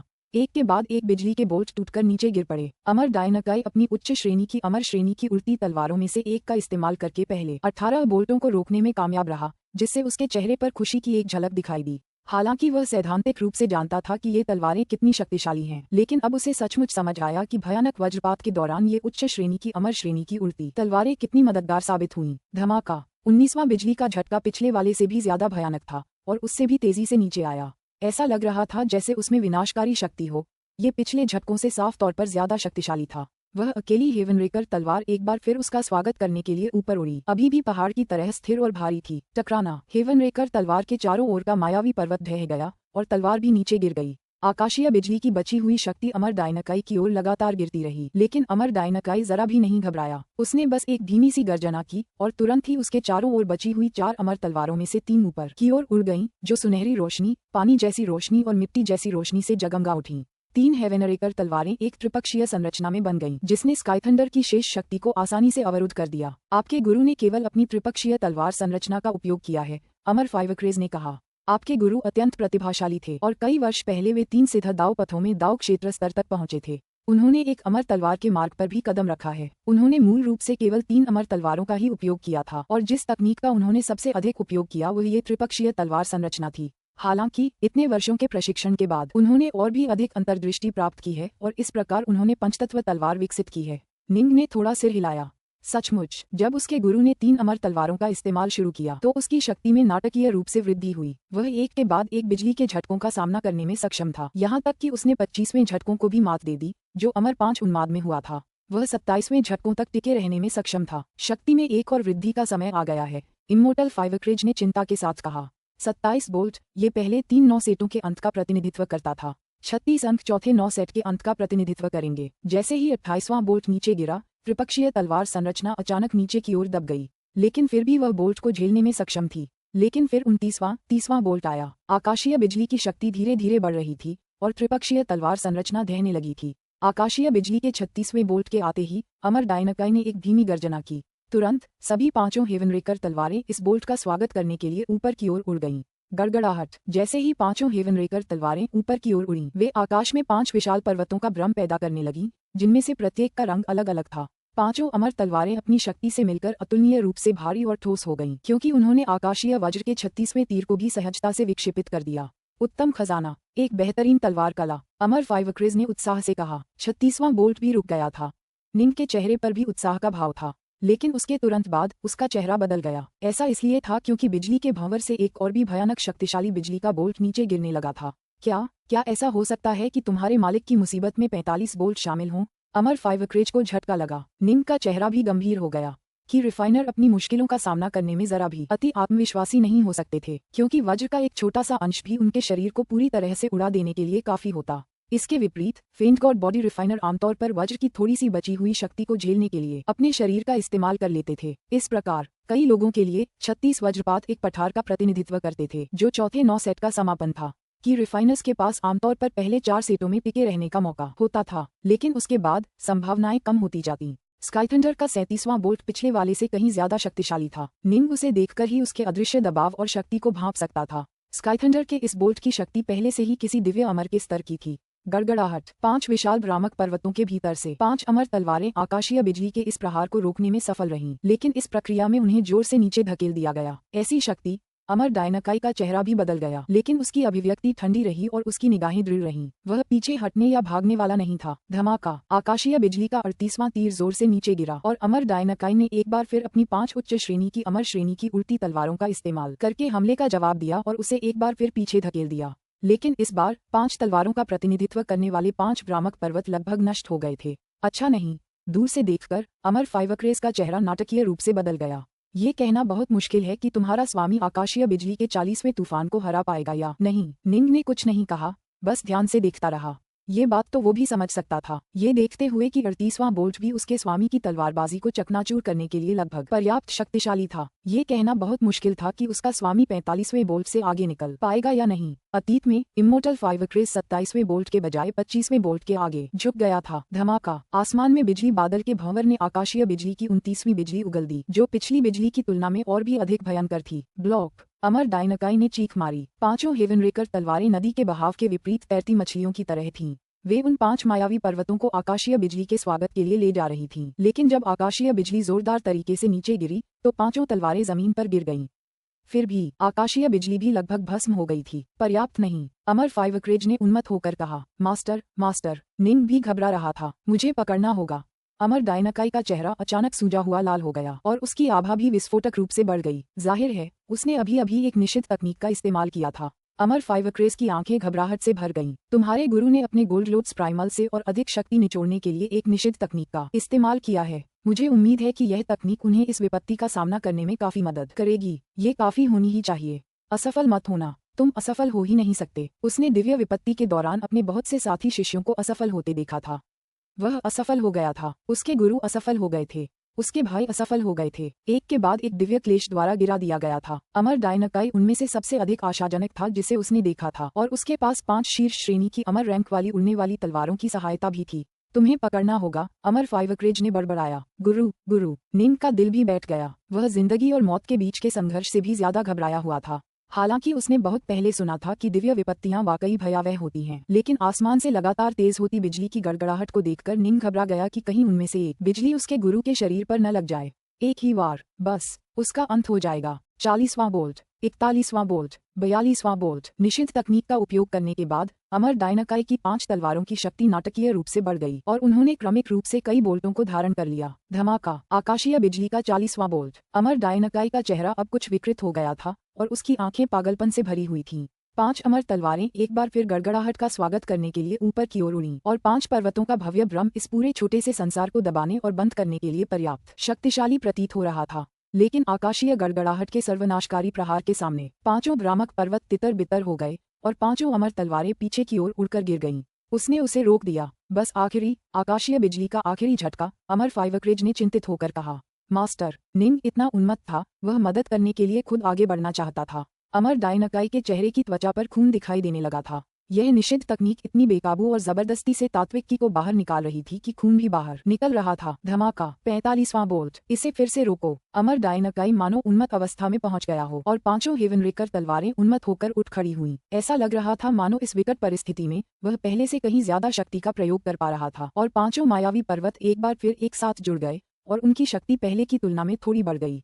टकराना, विनाश का प्रतीक आकाशीय बिजली का झटका नीचे की ओर टूटकर गिरा। स्लैश, पांचों अमर तलवारें पीछे की ओर गिर गईं तथा आकाशीय बिजली की शेष बची हुई थोड़ी सी शक्ति भी अमर डायनाकाई की ओर गिर पड़ी। नहीं, निंग को लगा जैसे उसका दिल फट जाएगा। वह इतना घबरा गया था कि उसकी आंखें पूरी तरह लाल हो गईं। नहीं, अमर फाइवक्रेज भी भय से भर गया। लेकिन अमर डायनाकाई ने सचमुच एक भयानक चीख मारी जब 5 और अमर तलवारें अचानक उसके ऊपर प्रकट हुईं। ये वही 5 तलवारें थीं जिनका इस्तेमाल अमर डायनाकाई पहले भी करता रहा था। उसने इन 5 तलवारों का कई बार इस्तेमाल किया था और बिजली की बची हुई शक्ति के उन पर गिरने से पहले ही उसके पास उन्हें इंद्रधनुषी रोशनी की 5 धारियों में बदलने का समय ही था। धमाका, पांचों उड़ती तलवारें उड़कर गिर गईं और उनमें से एक ने अमर डायनाकाई की छाती में छुरा घोंपकर एक खूनी छेद कर दिया। हालांकि बिजली की बची हुई शक्ति पूरी तरह से नष्ट हो चुकी थी। हा हा हा हा हा हा। अमर डायनाकाई हंसने लगा। अपनी छाती पर लगे घाव को पकड़े हुए उसने अपना सिर आसमान की ओर उठाया और हंसा। निंग और इमोर्टल फाइवक्रेज एक पल के लिए स्तब्ध रह गए, लेकिन अगले ही पल वे खुशी से पागल हो गए। उसने इसे रोक दिया, मास्टर ने इसे रोक दिया। हार के मुंह से छीनी गई जीत की इस तरह की भावना ने निंग और इमोर्टल फाइवक्रेज दोनों की भावनाओं को अशांत परिवर्तनों की एक श्रृंखला से गुजरने के लिए मजबूर कर दिया। लेकिन क्यों? अमर फाइवक्रेज ने अपना सिर उठाया और बिजली बादल के भंवर को घूरने लगा। उसकी आंखें अचानक निराशा और भय से भर गईं। क्यों? क्यों नहीं? क्यों नहीं? क्या ये खत्म नहीं हुआ? निंग को सिर से पैर तक एक ठंडी अनुभूति महसूस हो रही थी। आसमान में बिजली का भंवर लगातार घूम रहा था और उसमें और भी अधिक भयावह शक्ति एकत्रित हो रही थी। अमर डायनाकाई अभी भी अपनी छाती पकड़े हुए अचानक स्तब्ध रह गया। वह आकाश में बिजली बादल के भंवर को घूरता रहा। उसकी आंखें क्रोध और निराशा से भरी थीं। उसने अपनी आत्मा से एक क्रूर दहाड़ निकाली। क्यों? क्यों और भी क्यों है? 6-9 सेट, 6-9 सेट। अमर फाइवक्रेज की आंखें निराशा से भर गईं। गर्जन के 6-9 सेट। मेरा कनिष्ठ प्रशिक्षु भाई किसी देवपिता का शिष्य नहीं है। वह किसी दिव्य अमर का शिष्य भी नहीं है। छठा 9 सेट क्यों प्रकट हुआ? क्यों? भाड़ में जाए, हे भगवान। निंग ने भी अपना सिर उठाया और दुखी क्रोधित दहाड़ लगाए। उसकी आंखों से आंसू की 2 धारें बहने लगीं। गुरु, गुरु, मेरे गुरु। धमाका, बिजली बादल भंवर के भीतर से बिजली का एक और विशाल बोल्ट पैदा हुआ और यह नीचे की ओर टूटकर गिर पड़ा। पुस्तक 14, अध्याय 14, विनाश। जी निंग को ऐसा लग रहा था जैसे उसका दिल चीर दिया गया हो। ये दर्द उसके शरीर के हर हिस्से में भर गया था। जब से उसके माता पिता गुजरे थे, उसके सचमुच बहुत कम रिश्तेदार थे। हालांकि उसके मालिक डायनाकाई हमेशा सख्त और चेहरे पर ठंडापन लिए रहते थे। निंग अपने मालिक के दिल की गहराई में उसके लिए प्यार और परवाह को महसूस कर सकता था। उसके मालिक का स्वभाव बिल्कुल वैसा ही था जैसा निंग के अपने पिता जी येचुआन का था। नहीं, नहीं, निंग का दिल निराशा से भर गया। कोई भी अपने स्वामी को दिव्य विपत्ति से नहीं बचा सकता था। यहाँ तक कि महान आकाश का एक दैवीय पिता भी केवल एक तरफ से ही देख सकता था, क्योंकि हस्तक्षेप करने पर स्वर्ग का दंड शुरू हो जाता था, जिससे उसे झेलने की कोशिश करने वाला दैवीय पिता भी नष्ट हो जाता था। आगे निंग को अचानक अपने दिल में एक शक्तिशाली इच्छा महसूस हुई। बस बहुत हो गया, बस बहुत हो गया। निंग ने मन ही मन घोर निराशा की चीख निकाली। बस अब इस बेबसी के एहसास से मैं बहुत हो गया। मैं नहीं चाहता कि मेरे कोई भी प्रियजन मुझे छोड़कर जाएं।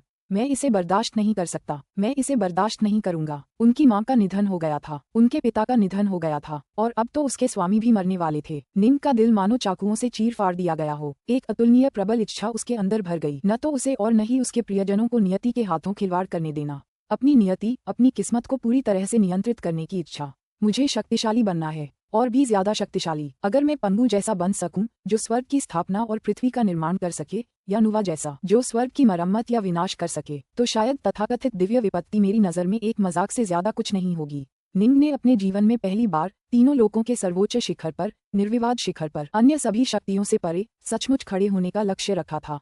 पंगु के स्तर पर होना। पंगु, वह जिसने स्वर्ग की स्थापना की और पृथ्वी का निर्माण किया, आदि विश्व का निर्माण किया। नुवा, जिसने 84,000 दास में महारत हासिल कर ली थी और जिसे मां नुवा, परम दयालु, परम पवित्र पंगु देवी के रूप में जाना जाने लगा था।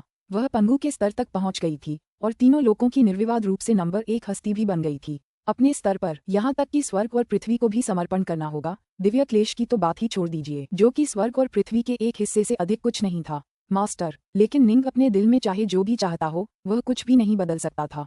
वह बस देख सकता था। यद्यपि निंग और अमर फाइवक्रेज दोनों को दर्द और आक्रोश महसूस हुआ। इस क्षण में ये ट्रिब्यूलेंट अमर डायनाकाई था जिसने वास्तव में घोर निराशा महसूस की। अमर डायनाकाई ने अपना सीना पकड़ लिया, सिर ऊपर उठा लिया। जब उसने देखा कि बिजली और बादलों का भंवर छट नहीं रहा है, बल्कि और भी ज्यादा शक्तिशाली बिजली का एक तेज झोंका आ रहा है, तो अमर डायनाकाई निराश हो गया। और क्यों आ रहे हैं? और क्यों आ रहे हैं? निराशा। छोटी प्रशिक्षु बहन, मैं आ रहा हूँ। अमर डायनाकाई का चेहरा शांत हो गया। उसने आसमान में बनती बिजली की चमक को घूरा, फिर उसकी ओर इशारा किया। जाओ। Swish, swish, swish, swish, swish. पांचों हेवन रेकर तलवारें आकाश में ऊपर उठीं तथा उस बिजली के बोल्ट का स्वागत करने की तैयारी कर रही थीं। इस बार अमर डायनाकाई ने अपनी जन्म से लेकर अब तक की सबसे सुंदर, भव्य और सबसे शक्तिशाली तलवार कला का इस्तेमाल किया। पांचों अमर तलवारें एक दूसरे के चारों ओर घूमती हुई एक साथ जुड़कर विनाश का स्वागत करने लगीं। जब अमर डायनाकाई ब्लैक व्हाइट कॉलेज की तीसरी पीढ़ी की शिष्या मात्र थीं। युवक, तुम्हें तो जवानी के जोश और ऊर्जा से भरा होना चाहिए। तुम ऐसे क्यों हो? मेरी छोटी प्रशिक्षु बहन मर गई है। अब मेरे लिए जिंदगी का कोई मतलब नहीं रहा। जिंदगी का कोई मतलब नहीं रहा। जिंदगी का कोई मतलब नहीं। क्योंकि तुम्हें लगता है कि जिंदगी का कोई मतलब नहीं है। ये बूढ़ा आदमी आज किसी को मारना चाहता है। विरोध मत करो, बस मुझे तुम्हें मारने दो। फुश। 5 अज्ञात उल्टी तलवारें एक साथ सुन्न निराश युवक की ओर उड़ीं और अदृश्य तलवार इरादा तुरंत युवक के मस्तिष्क में संचारित हो गया। एक के बाद एक तलवारबाजी का प्रदर्शन किया गया और तलवारबाजी बढ़ती निराशा से भर गई, चरम निराशा से। 5 तत्व तलवार, रुख 18, लघु 5 तत्व विनाश। प्रत्येक स्थिति पिछली स्थिति से अधिक जटिल और अकल्पनीय थी। 5 तत्व तलवार, रुख 36, प्रमुख 5 तत्व, सभी जीवन। हा, किस्मत ने हमें मिलाया है, इसलिए मैं तुम्हें तलवारबाजी के ये हथकंडे सिखाऊंगा। नौजवान, इन पर अच्छी तरह मनन करो। तुम्हारा भविष्य बहुत लंबा होगा। वह आवाज उसके मन में गूंज रही थी। जब तक युवा डायनाकाई की नींद खुली, वह उस बूढ़े व्यक्ति को नहीं ढूंढ सका, चाहे उसने कितनी भी मेहनत की हो। कर्म के इस भाग्य ने अमर डायनाकाई को तलवारबाजी में आसमान छूने पर मजबूर कर दिया। श्वेत श्याम महाविद्यालय के सभी मुक्त अमरों ने उसे दिव्य अमर बनने की सर्वोच्च संभावना वाला माना। निंग के दाव भंडार की सहायता प्राप्त करने और उसकी तकनीकों की अपनी तकनीकों से तुलना करने में सक्षम होने के बाद उसे नई अंतर्दृष्टि प्राप्त हुई और उसने एक और सफलता हासिल की। अमर नॉर्थवॉकर के स्तर तक पहुंच गया, लेकिन अब तक वह केवल पंचतत्व तलवार के 17वें रुख के स्तर तक ही पहुंच पाया था। ये समझना जरूरी है कि पहले 18 आसन इस तकनीक के पहले भाग का प्रतिनिधित्व करते थे। अगले 18 आसन कहीं अधिक रहस्यमय और गहन थे। वह बूढ़ा व्यक्ति निश्चित रूप से त्रिलोक का एक दुर्जेय व्यक्ति था, क्योंकि वह इस तरह की तकनीक का संचार करने में सक्षम था। स्पष्ट रूप से वह त्रिलोक में यूं ही भटक रहा था और संयोग से अमर डायनाकाई से मिला। अमर डायनाकाई में क्षमता देखकर उसने यूं ही उसे ये तलवार तकनीक सिखाई और फिर चला गया। इसका मतलब यह नहीं था कि उसने डायनाकाई को अपना शिष्य बना लिया था। अगर उसने ऐसा किया होता तो वह उसे की शोधन तकनीकें, गुप्त कलाएं और भी बहुत कुछ सिखाता। वास्तव में वह अक्सर डायनाकाई को किसी भी उलझन से निपटने में मदद करने के लिए मार्गदर्शन प्रदान करता था। वास्तविकता ये थी कि पंचतत्व तलवार से संबंधित किसी भी भ्रम को दूर करने के लिए अमर डायनाकाई को स्वयं पर और अपने प्रयासों पर निर्भर रहना पड़ता था। अमर डायनाकाई को अचानक समझ आ गया। ऐसा लग रहा था जैसे आसमान के अंधेरे को चीरती हुई सूर्य की सुनहरी रोशनी। बिजली की गड़गड़ाहट ने उसकी भावनाओं को पूरी तरह से झकझोर दिया था, जिससे वह पहले तो विजयी ऊंचाइयों पर पहुंचा, फिर निराशा की खाई में गिर गया। अब जब वह मृत्यु का स्वागत करने की तैयारी कर रहा था, उसकी तलवारबाजी एक नए स्तर पर पहुंच गई। अंततः उसे समझ में आया कि निराशा की सीमा तक पहुंचने का वास्तव में क्या अर्थ होता है और लघु पंचतत्व विनाश तकनीक का वास्तविक रहस्य क्या है। यह एक शब्द क्रीड़ा है। यहाँ विनाश शब्द दो भागों वाला शब्द है, मिजुए, जिसका एक साथ अर्थ विनाश, पूर्ण विनाश होता है, लेकिन अलग अलग पढ़ने पर इसका अर्थ निराशा का नाश करना हो सकता है। 5 तत्व तलवार, 18वां रुख, लघु 5 तत्व विनाश। अमर डायनाकाई ने अपनी छाती को पकड़ना जारी रखा, लेकिन अचानक वह मुस्कुराया। आकाश में उड़ती 5 काली अमर तलवारें, जो 5 विशाल पर्वतों के भ्रम में जुड़ी हुई थीं, पहले हर एक अलग रंग की रोशनी से चमक रही थीं। ये रोशनी एक तलवार से दूसरी तलवार तक घूम रही थी, उन्हें एक साथ जोड़ रही थी और एक दूसरे को सहारा दे रही थी। लेकिन अमर डायनाकाई ने अचानक उन्हें बदलने की इच्छा जताई। गड़गड़ाहट, ऐसा लग रहा था जैसे अंतरिक्ष हिल रहा हो। 5 मायावी पर्वत अचानक एक मायावी पर्वत में विलीन हो गए, एक विशाल 5 अंगुल वाला पर्वत। 5 पर्वत एक हो गए थे। इस पर्वत की चोटी से 5 अंगुलियों की तरह 5 चोटियां उभरी हुई थीं। हर चोटी का रंग अलग था। पर्वत अपने साथ अतुलनीय रूप से भारी निराशा और अवसाद का भाव लिए हुए था, मानो उसकी निराशा दुनिया की किसी भी चीज का दम घोंटकर उसे नष्ट कर सकती हो। ये 5 तत्वों की तलवार के पहले भाग का अंतिम रुख था। तलवार रुख जो पहले भाग की महारत का प्रतिनिधित्व करता था। मामूली 5 तत्वों का विनाश। गड़गड़ाहट, आकाशीय बिजली का 46वां बोल्ट 5 हेवनरेकर तलवारों से टकराया, जो एक पर्वत की तरह दिखाई दे रही थी, जिसके शिखर से 5 उंगलियां बाहर निकली हुई थीं। पूरा पर्वत थोड़ा सा कांप उठा और आकाशीय बिजली की गड़गड़ाहट गायब हो गई। गड़गड़ाहट, 47वीं बिजली कड़क कर नीचे गिरी। अपनी छाती थामे अमर डायनाकाई बस मुस्कुराया और ऊपर की ओर देखा।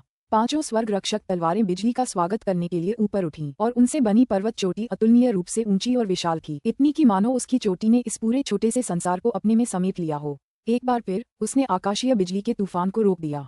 यह अमर फाइवक्रेस और निंग दोनों स्तब्ध रह गए। दोनों पहले निराशा में डूबे हुए थे, लेकिन अब वे स्तब्ध थे। इससे पहले कनिष्ठ प्रशिक्षु भाई ने वज्र क्लेश के पहले 5-9 सेट पार करने के लिए एक निषिद्ध तकनीक का इस्तेमाल किया था। ऐसा क्यों है कि छठा सेट उसके लिए इतना आसान हो गया है? अमर फाइवक्रेस पूरी तरह से हतप्रभ रह गया। अचानक सफलता, लेकिन दिव्य क्लेश के दौरान एक सफलता। निंग भी स्तब्ध रह गया। आमतौर पर युद्ध में अचानक सफलताएं मिल सकती हैं, लेकिन उस तेज गड़गड़ाहट में दाव का कोई रहस्य नहीं था। वह बिजली के कच्चे आदिम प्रहारों से ज्यादा कुछ नहीं था। क्या हो सकता है कि उसने किसी तरह उसके गुरु को कुछ सिखाया हो? उसके गुरु की तलवारबाजी अचानक इतनी शक्तिशाली कैसे हो गई? हालांकि निंग को यह नहीं पता था कि उसके मालिक ने अचानक कैसे सफलता प्राप्त कर ली। फिर भी उसने महसूस किया कि उसका दिल अत्यंत खुशी से भर गया है। हा, ब्लॉक करते रहो, ब्लॉक करते रहो। निंग उत्सुकता से देख रहा था। एक के बाद एक वज्र लगातार गिरते रहे। हर बार अमर डायनाकाई ने हमले से बचाव के लिए लघु पंचतत्व विनाश का इस्तेमाल किया, लेकिन 51वें वज्र से ही उसे ये थोड़ा मुश्किल लगने लगा था। 52वें वज्र की शक्ति से उसकी 5 अमर तलवारें 300 मीटर नीचे गिर गईं और 53वें वज्र ने उसकी तलवारों द्वारा बनाए गए मायावी पर्वत को लगभग तितर-बितर कर दिया। आखिरी वाला। निंग और इमोर्टल फाइवक्रेज दोनों गौर से देखने लगे। धमाका, आसमानी बिजली का 54वां झटका जोरदार तरीके से नीचे गिरा। इस बिजली के झटके में बैंगनी रंग की हल्की सी रोशनी थी। ब्लॉक, अमर डायनाकाई का आभामंडल और भी शक्तिशाली हो गया। उसका दाव हृदय निराशा से ग्रस्त होकर और भी मजबूत हो गया था। 5 हेवनरेकर तलवारें ऊपर की ओर भयंकर रूप से लड़ रही थीं और एक विशाल मायावी पर्वत में बदल गईं। टकराना, स्काईथंडर और पहाड़ आपस में टकरा गए। पहाड़ पूरी तरह से नष्ट हो गया और 5 अमर तलवारें उड़ गईं, लेकिन स्काईथंडर भी पूरी तरह से बिखर गया। उसने इसे रोक दिया। अमर फाइवक्रेज ने उत्साहित होकर चीख मारी। निंग ने अपना सिर उठाया और आसमान में बिजली के बादलों के भंवर को गौर से देखने लगा। अमर फाइवक्रेज ने भी तुरंत वैसा ही किया। दोनों चिंतित थे कि और भी ज्यादा गड़गड़ाहट होगी। हालांकि इस बार और नहीं हुई। आसमान में बिजली का भंवर चारों दिशाओं में बिखरने लगा और जैसे ही वे बिखरे, अमर डायनाकाई के शरीर के चारों ओर बिजली की एक धार घूमने लगी। जब बिजली की यह रेखा अमर डायनाकाई पर प्रकट हुई और उतरी तो उसकी आभा सूक्ष्म रूप से बदलने लगी और गहन होने लगी। यह एक ऐसी आभा थी जो शून्य स्तर के पृथ्वी अमर और ढीले अमर की आभा से पूरी तरह से बढ़कर थी। एक दिव्य अमर शरीर, निंग और अमर फाइवक्रेज दोनों ने प्रसन्नता से भरे चेहरे प्रकट किए। बधाई हो गुरु। बिजली की अंतिम झिलमिलाहट गायब होने के बाद निंग ने तुरंत अपने गुरु को ऊंची आवाज में पुकारा। कनिष्ठ प्रशिक्षु भाई, वह 6-9 सेटों का एक वज्रपात था। ये पूरी तरह से अकल्पनीय है कि एक की रिफाइनर को वास्तव में 6-9 सेटों का सामना करना पड़ा। मुझे लगता है कि आमतौर पर केवल दावफादरों और अन्य महान हस्तियों के शिष्यों को ही इस तरह के कष्ट का सामना करना पड़ता होगा, लेकिन आपने वास्तव में इसे पार कर लिया। आहा, मैं आपका बहुत सम्मान करता हूँ। कनिष्ठ प्रशिक्षु भाई, जल्दी करो और आराम करो, जल्द ही दानव हृदय कष्ट आ जाएगा। आप पहले ही सबसे खतरनाक और सबसे भयानक कष्ट, वज्रपात कष्ट, पर विजय प्राप्त कर चुके हैं। दानव हृदय कष्ट से गिर मत जाना, अमर फाइवक्रेज ने कहा। ठीक है। अमर डायनाकाई ने शांति से सिर हिलाया, उसके चेहरे पर मुस्कान थी। उसने निंग की ओर उंगली उठाई और 5 हेवनरेकर तलवारें तुरंत निंग की ओर दौड़ पड़ीं। मुझे अब इन 5 अमर तलवारों की जरूरत नहीं है। निंग ने सिर हिलाया और तुरंत 5 हेवनरेकर तलवारें वापस ले लीं।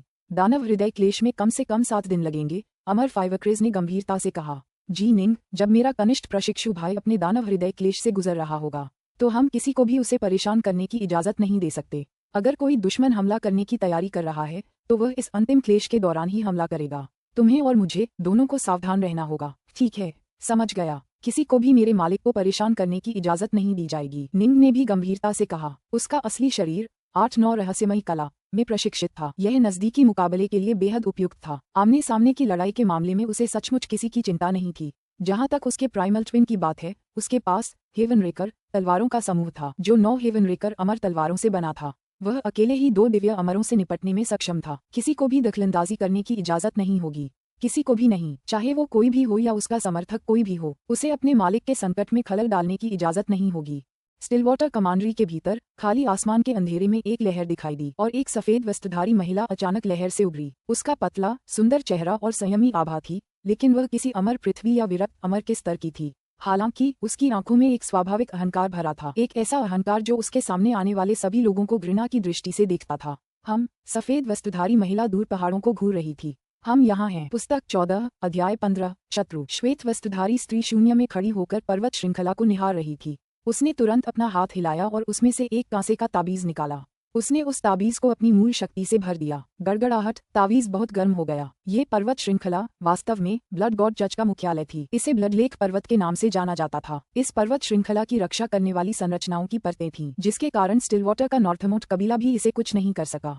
पहाड़ों के बीच एक विशाल महल के ऊपर एक जैड पलंग था जिससे नीली रोशनी निकल रही थी। उस जैड पलंग पर रक्त वस्त्र पहने एक आदमी बैठा था जिसकी आंखें रक्तिम रोशनी से चमक रही थीं। वह रक्तदेव चच का नेता था, रक्तदेव का वंशज। अरे, वंशज ने भौहें चढ़ाईं, फिर तुरंत हाथ हिलाकर अपना एक कांसे का ताबीज निकाला। ताबीज बहुत ज्यादा गर्म हो गया था। वंशज एक पल के लिए चौंका, फिर वह तुरंत जैड बिस्तर के ऊपर से गायब हो गया। कुछ ही क्षणों बाद वह पहाड़ों के ऊपर हवा में प्रकट हुआ। ताबीजों की प्रतिध्वनि के आधार पर उसने सफेद वस्त्रधारी महिला की ओर देखा, फिर एक कदम बढ़ाया और उसके सामने पहुंच गया। उसने आदरपूर्वक झुककर प्रणाम किया। प्रणाम दूत। 1 और 0 स्तर का पृथ्वी अमर आपके स्टिलवाटर कमांडरी में कष्ट झेल रहा है, श्वेत वस्त्रधारी महिला ने शांति से कहा। यह श्वेत महाविद्यालय का अमर डायनाकाई है। उसके बारे में विस्तृत खुफिया जानकारी यहाँ है। ये कहते हुए उसने रक्त देवता के वंशज की ओर एक चमड़े से बंधी हुई पुस्तक फेंकी, जिसे उन्होंने तुरंत सम्मानपूर्वक स्वीकार कर लिया। श्वेत वस्त्रधारी महिला ने वंशज की ओर एक नजर देखा, फिर घुराघुराहट के साथ चली गई और शीघ्र ही दूर क्षितिज में गायब हो गई। वंशज हाथ में पुस्तिका लिए हवा में खड़ा था। उसने ठंडे भयावह भाव से उस स्त्री को जाते देखा। एक साधारण दूत मेरे सामने ऐसा दिखावा करने की हिम्मत कैसे कर सकता है? अगर तुम्हारे पीछे की शक्ति न होती तो मैं तुम्हें अपने हाथ के एक इशारे से ही मिटा देता। फुसफुसाहट। वंशज ने पुस्तक खोली जिसमें अमर डायनाकाई के क्लेश के बारे में विस्तृत जानकारी थी, साथ ही एक नक्शा और दिशाएं भी थीं। वह असल में एक छोटी सी दुनिया में है जिसका प्रवेश द्वार डाकनॉर्थ सागर में है। स्कियन जानकारी पढ़ते ही सिहर उठा। ये रहस्यमयी शक्ति, वे कुछ ज्यादा ही सर्वज्ञ हैं। वे इतनी छिपी हुई विपत्ति के स्थान के बारे में कैसे जान सकते हैं? उन्होंने इस रहस्यमयी शक्ति के साथ लगभग 30 वर्षों तक ही संपर्क किया था, लेकिन जितना अधिक उन्होंने उनके साथ संपर्क किया उतना ही अधिक उन्हें वे भयानक लगीं। उन्होंने उसे बस थोड़ी सी मदद दी थी, लेकिन वह उसके ब्लड गॉड चच को स्टिलवाटर के नॉर्थमोस्ट कबीले से लड़ने लायक मजबूत बनाने के लिए काफी थी। हालांकि उनकी जड़ें नॉर्थमोस्ट कबीले जितनी मजबूत और गहरी नहीं थीं, लेकिन नॉर्थमोस्ट कबीले के लिए अब ब्लड गॉड चच को मिटाना नामुमकिन था। उन्होंने मुझे पृथ्वी के अमर प्राणियों पर संकट आने के बारे में 2 खुफिया रिपोर्टें पहले ही दे दी हैं। ये तीसरी है। वंशज ने भौहें चढ़ाईं। आखिर उन्हें कैसे पता चला? गद्दार या जासूस? रक्त देवता के वंशज को इस पर विश्वास नहीं हुआ। पृथ्वी के अमर लोग अपने कष्टों से गुजरते समय बेहद सतर्क रहते थे। वे केवल उन्हीं रक्षकों को आमंत्रित करते थे जिन पर उन्हें पूर्ण विश्वास होता था। इसके अलावा वे आमतौर पर कष्ट के स्थान पर जाने के लिए स्वयं एक स्थानिक टेलीपोर्ट का उपयोग करते थे। रक्षकों को भी ठीक ठीक पता नहीं होता था कि कष्ट कहाँ शुरू किया जाएगा। दरअसल जी निंग और अमर फाइवक्रेस को पहले से कुछ नहीं बताया गया था और उन्हें ठीक से पता नहीं था कि डार्कनॉर्थ सागर में वह द्वीप कहाँ स्थित है जहाँ उन्हें ले जाया गया था। उन्हें कैसे पता चला? ये तो अविश्वसनीय है। मैंने दूसरों से सुना है कि चूंकि तीनों लोग खतरनाक अंतर्धाराओं से भरे हुए हैं, इसलिए भाग्य और नियति अराजकता की स्थिति में फंस गए हैं, जिससे किसी के लिए ये भविष्यवाणी करना लगभग असंभव हो गया है कि कोई विपत्ति कहाँ घटित होगी। वंशज ने हैरानी से सोचा। आमतौर पर तीनों लोगों के शक्तिशाली विशेषज्ञ शकुन अपशकुन के माध्यम से कुछ छिपे हुए रहस्यों का भी पूर्वानुमान लगा सकते हैं, लेकिन भाग्य स्वयं ही अनिश्चितता की स्थिति में फंस गया था। अब ऐसा करने का कोई रास्ता नहीं था। कोई आश्चर्य नहीं कि वे ग्रैंड जिया राजवंश का अनादर करते हैं। कोई आश्चर्य नहीं कि वे पूरे राजवंश के खिलाफ कार्रवाई करने की हिम्मत करते हैं। वंशज ने मन ही मन सोचा, कोई बात नहीं, मैं उनसे दुश्मनी नहीं करूंगा। मुझे बस खुद को मजबूत करने के लिए उनकी ताकत उधार लेनी है। जब तक वे मेरे रक्त देवता चच को मजबूत कर सकते हैं, बस यही मायने रखता है। ठीक है, यह अमर डायनाकाई ब्लैक व्हाइट कॉलेज का है। ब्लैक व्हाइट कॉलेज स्टिलवाटर के नॉर्थमोट कबीले के सबसे मजबूत समर्थकों में से एक है। वे उनके सबसे वफादार कुत्तों में से एक हैं। मुझे उन्हें घायल करने का यह मौका जरूर लेना चाहिए। वंशज ने मन ही मन सिर हिलाया। यद्यपि श्वेत वस्त्रधारी दूत ने खुफिया रिपोर्ट दे दी थी, लेकिन उसने वंशज को कुछ भी करने का आदेश नहीं दिया था। मारना है या नहीं, ये तो खुद वंशज पर निर्भर था। अगर वह हमला न करने का फैसला करता तो रहस्यमयी शक्ति को कोई परवाह नहीं होती। फुश, रक्त देवता का वंशज अपने महल में लौट आया। 7 कानून रक्षकों को तुरंत मुझसे मिलने के लिए बुलाओ। वंशज ने अपने जेड बिस्तर के ऊपर से निर्देश दिया। हाँ, एक परिचारक ने आदरपूर्वक कहा। शीघ्र ही काले वस्त्र पहने 7 कानून रक्षक वहां पहुंचे। नमस्कार, संप्रदाय नेता। काले वस्त्र पहने 7 कानून रक्षकों ने आदरपूर्वक कहा। काले गोरे कॉलेज का अमर डायनाकाई इस समय अपने कष्टों से गुजर रहा है। काला गोरे कॉलेज नॉर्थमोट कबीले के सबसे वफादार कुत्तों में से एक है। हमें अमर डायनाकाई को मिटाने के लिए इस मौके का फायदा उठाना होगा, वंशज ने शांति से कहा।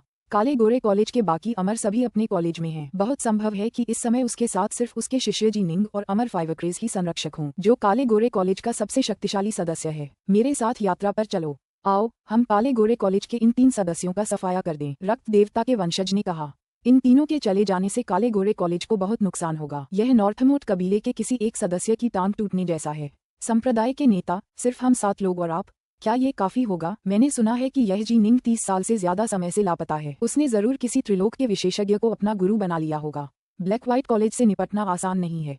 अगर हम 7 लोग आपके साथ चले भी जाएं, तो भी जीतने पर भी हमें कुछ नुकसान उठाना पड़ सकता है। 7 कानून रक्षक झिझक रहे थे। वंशज ने शांति से कहा, चिंता मत करो, मुझे पूरा विश्वास है। क्या तुम्हें लगता है कि मैं तुम 7 को कोई गंभीर खतरा उठाने दूंगा? 7 कानून रक्षकों ने रक्त देवता के सायन को घूरने के लिए अपने सिर उठाए।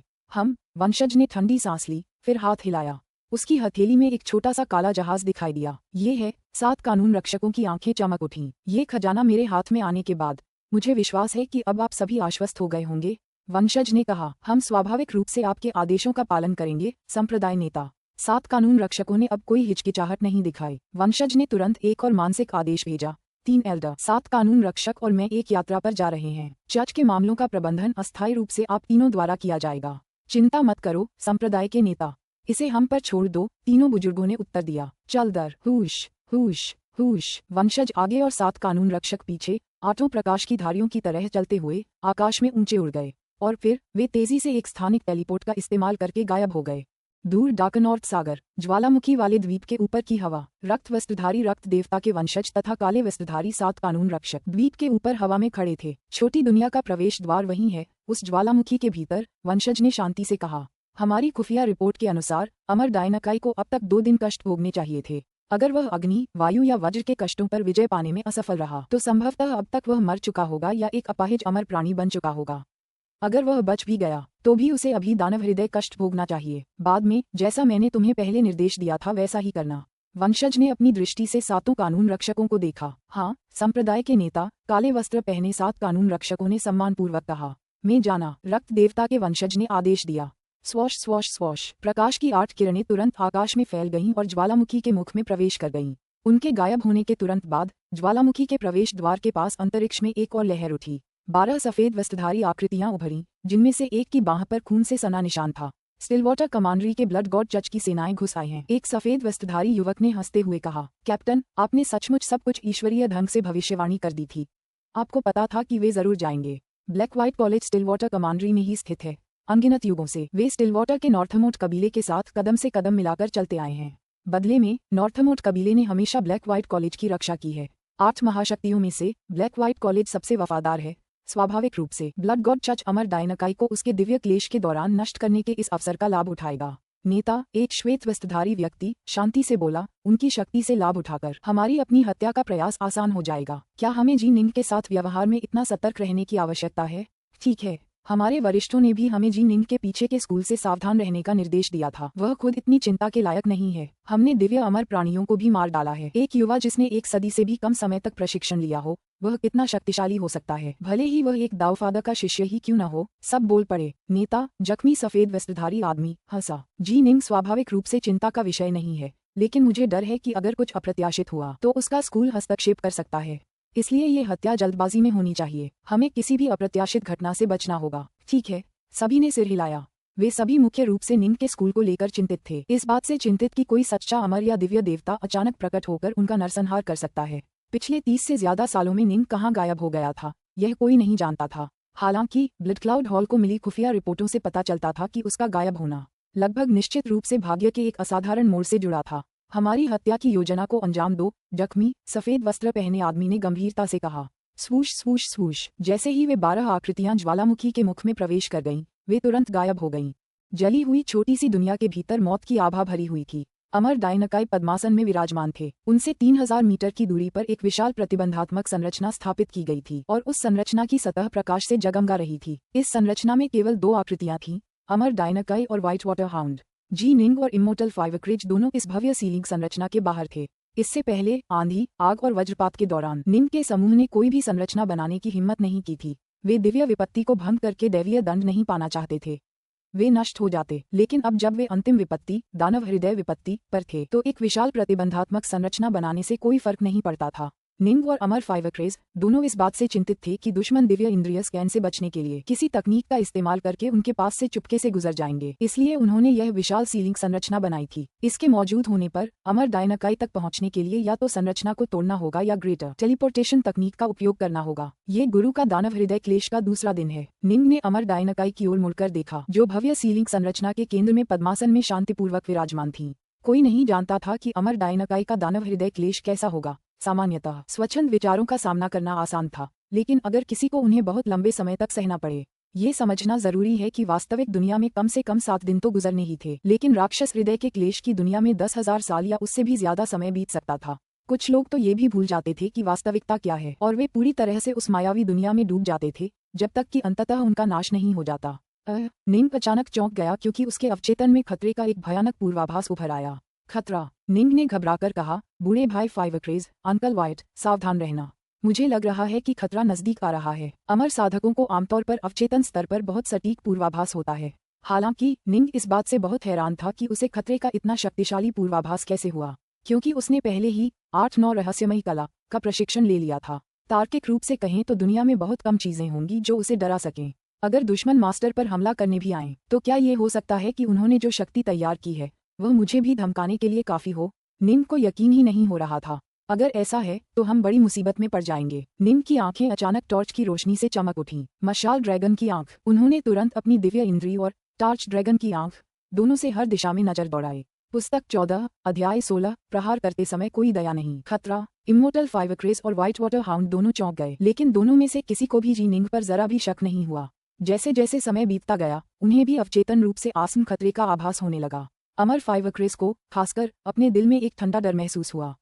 वह ये देखकर स्तब्ध रह गया। ये कैसा खतरा है? मुझे इतना खतरा क्यों महसूस हो रहा है? अभी तक तो कुछ हुआ ही नहीं, पर मैं अभी से थोड़ा डरा हुआ महसूस कर रहा हूँ।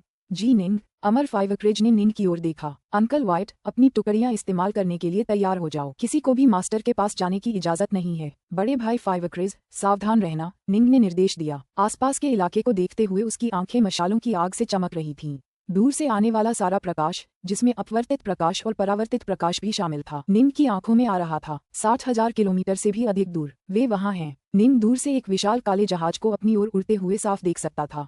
उस विशाल काले जहाज के डेक पर 8 धुंधली आकृतियां खड़ी थीं। नेता एक रक्तरंजित व्यक्ति था जो एक अलौकिक भयावह आभा से भरा हुआ था। उसके पीछे 7 काले वस्त्रधारी व्यक्ति थे। निंग को स्टिलवाटर कमांड्री के सभी प्रसिद्ध लूज इमॉर्टल्स और अर्थ इमॉर्टल्स के बारे में पता था और उसने स्क्रॉल में उनकी तस्वीरें देखी थीं। ब्लड गॉड चर्च के नेता और उनके 7 कानून रक्षक। निंग चौंक गया। उन्हें कैसे पता चला कि मेरे गुरु यहाँ कष्ट भोग रहे हैं? उसके गुरु ने उन तीनों को एक अंतरिक्षीय टेलीपोर्ट में पहुंचाया और सीधे डार्कनॉर्थ सागर के भीतर इस ज्वालामुखी पर पहुंच गए। न तो निंग और न ही अमर फाइवक्रेज को ठीक से पता था कि यह ज्वालामुखी कहाँ है। क्या ऐसा हो सकता है कि उसके गुरु ने खुद किसी और को ये बताया हो?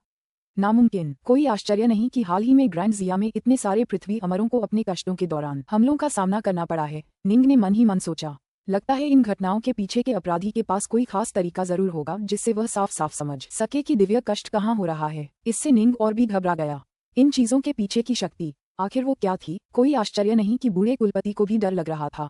सिर्फ ये तथ्य कि यह व्यक्ति यह अनुमान लगा सकता था कि पृथ्वी के अमर लोग कहाँ अपनी विपत्तियां झेल रहे हैं, ये पहले से ही पूरी तरह से अकल्पनीय था। लगता है कि चीजें वैसी ही हैं जैसा गुरु ने कहा था। मैं इस तरह की शक्ति का सीधा सामना नहीं कर सकता। अगर मैं इसके सामने उछल कूद करता रहा तो शायद मेरी नियति एक ही शब्द में बयां की जा सकती है, मौत। निंग को थोड़ा सा आभास हो रहा था कि यह आने वाला तूफान एक विशाल ज्वार की लहर की तरह होगा जिसे कोई भी रोक नहीं पाएगा। जो कोई भी कोशिश करेगा वह चकनाचूर हो जाएगा। कुलपिता सुभूति ने भी इसे रोकने की कोशिश करने की हिम्मत नहीं की। अगर निंग ने ऐसा किया तो निस्संदेह वह भी चूर चूर हो जाएगा। मैं मास्टरमाइंड के लिए मुसीबत खड़ी करने की हिम्मत नहीं कर सकता, लेकिन ब्लड गॉड चर्च जैसे छोटे झींगे वे कुछ भी नहीं हैं। ये बात निंग अच्छी तरह समझ गया। ये रक्त देवता चर्च है। निंग ने तुरंत अमर फाइवक्रेज और अंकल व्हाइट को मानसिक संदेश भेजा। कुल 8 लोग आ गए हैं। वे संप्रदाय के नेता और उनके 7 कानून रक्षक हैं।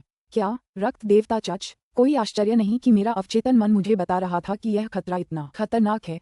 अमर फाइवक्रेज का चेहरा तुरंत नाटकीय रूप से बदल गया और उसने मन ही मन निंग को संदेश भेजा। रक्त देवता चर्च के नेताजी निंग की शक्ति में नाटकीय रूप से वृद्धि हुई है। अब वह दिव्य अमरों का मुकाबला करने में सक्षम है। जहाँ तक उसके 7 विधि रक्षकों की बात है, उनमें से प्रत्येक की शक्ति में भी नाटकीय रूप से वृद्धि हुई है। उनमें से प्रत्येक संभवतः मेरे बराबर है।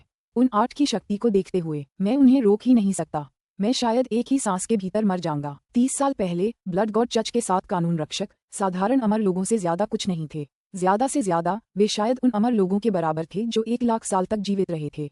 हालांकि अब उन सबकी शक्ति में बहुत अधिक वृद्धि हो गई थी, 5 लाख वर्ष के स्तर पर, जो कि अमर फाइवक्रेज के अपने स्तर के बहुत करीब था। समझ गया। निंग भी गंभीर हो गया। हमें क्या करना चाहिए? उन्हें कैसे रोकना चाहिए? अमर फाइवक्रेज बेचैन और घबराया हुआ था। वे बहुत शक्तिशाली हैं, हम तीनों से कहीं ज्यादा शक्तिशाली। जी निंग, हालांकि तुम सीनियर नॉर्थवॉकर के बराबर हो, फिर भी वे 8 हैं।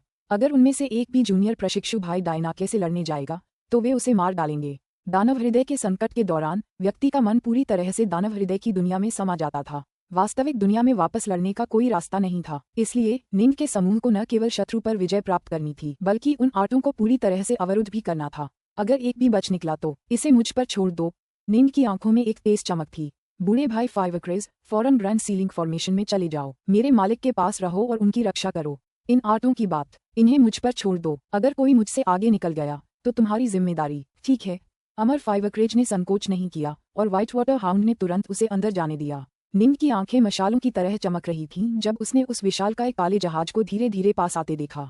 जल्द ही वह निंग से 10,000 किलोमीटर दूर पहुंच गया।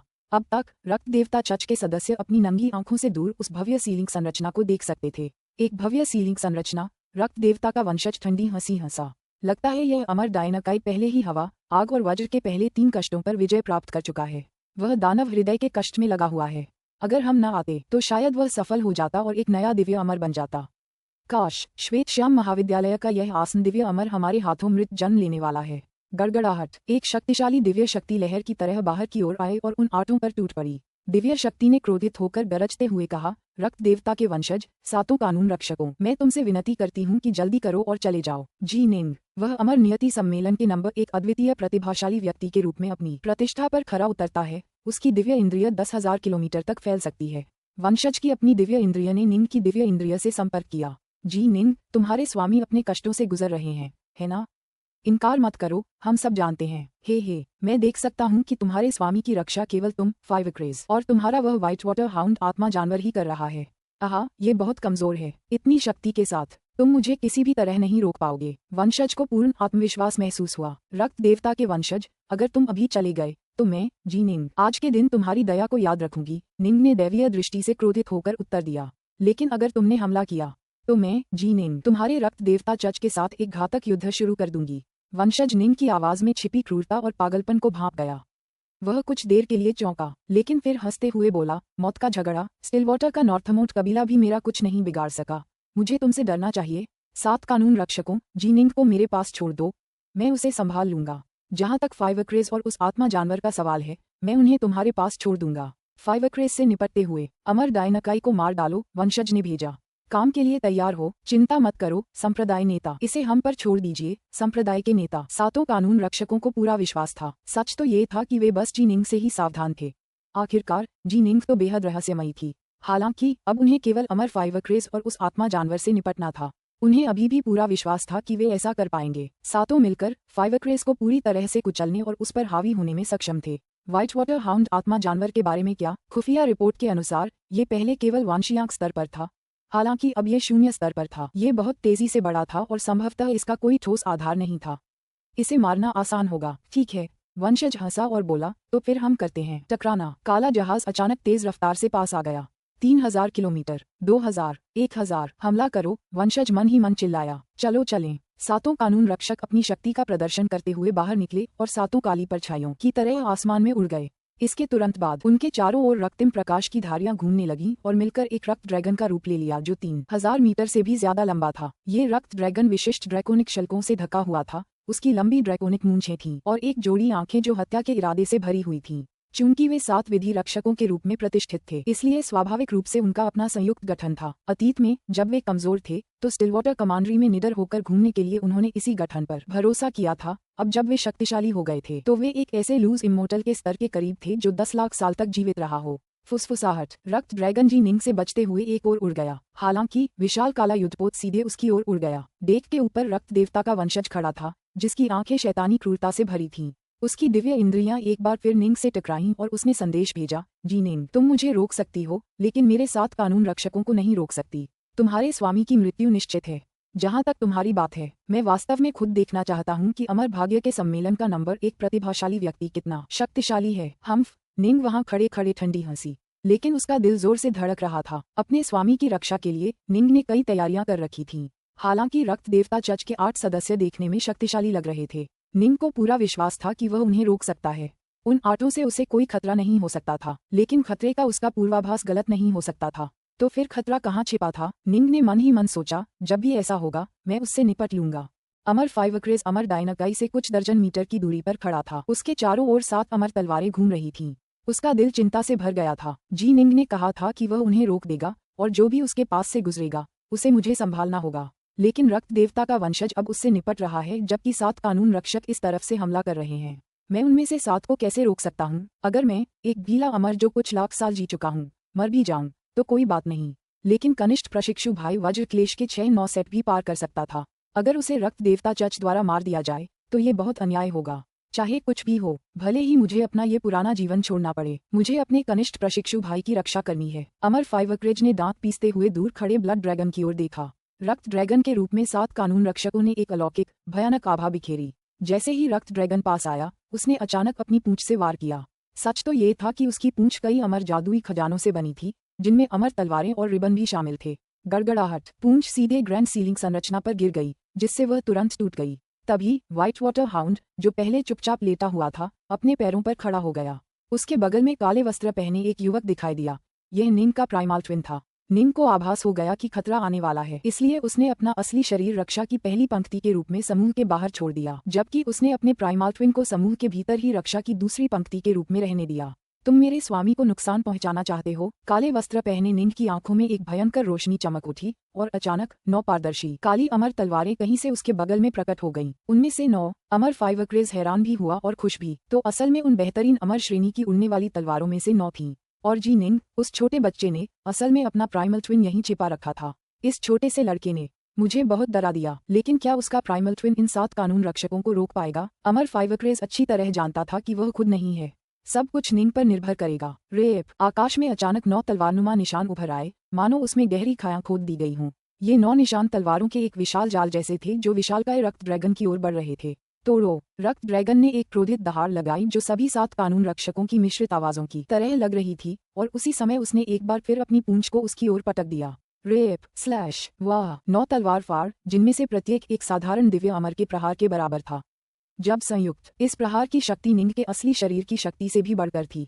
जब हमले आपस में टकराए तो रक्त ड्रैगन की पूंछ, जो उसका सबसे शक्तिशाली अंग था, तुरंत चकनाचूर हो गई। अमर श्रेणी के सभी जादुई खजाने पीछे की ओर उड़ गए और फिर रक्त ड्रैगन का बाकी हिस्सा भी चकनाचूर हो गया। 9 तलवार फाड़ फिर सुंदर चापों में आगे बढ़ते रहे, 7 कानून राजाओं की ओर बढ़ते रहे। मर जाओ। काले वस्त्र पहने निंग की आंखों में केवल ठंडक थी। पुस्तक 14 अध्याय 17 स्क्वाड अर्थ 9 ने अपनी चाल चली। जल्दी चलो। संप्रदाय नेता 7 कानून रक्षकों ने भय से जोरदार चीखें निकाली। उनकी संयुक्त संरचना तुरंत चकनाचूर हो गई थी। इससे वे पूरी तरह से भयभीत हो गए थे। उन्होंने जवाबी कार्रवाई के बारे में सोचा भी नहीं। उनके दिमाग में बस एक ही बात थी, भागना। जो जादुई खजाने पीछे की ओर गिर गए थे, उन सभी पर 7 कानून रक्षकों ने फिर से कब्जा कर लिया और तुरंत अपनी भागने की तकनीकें शुरू कर दी।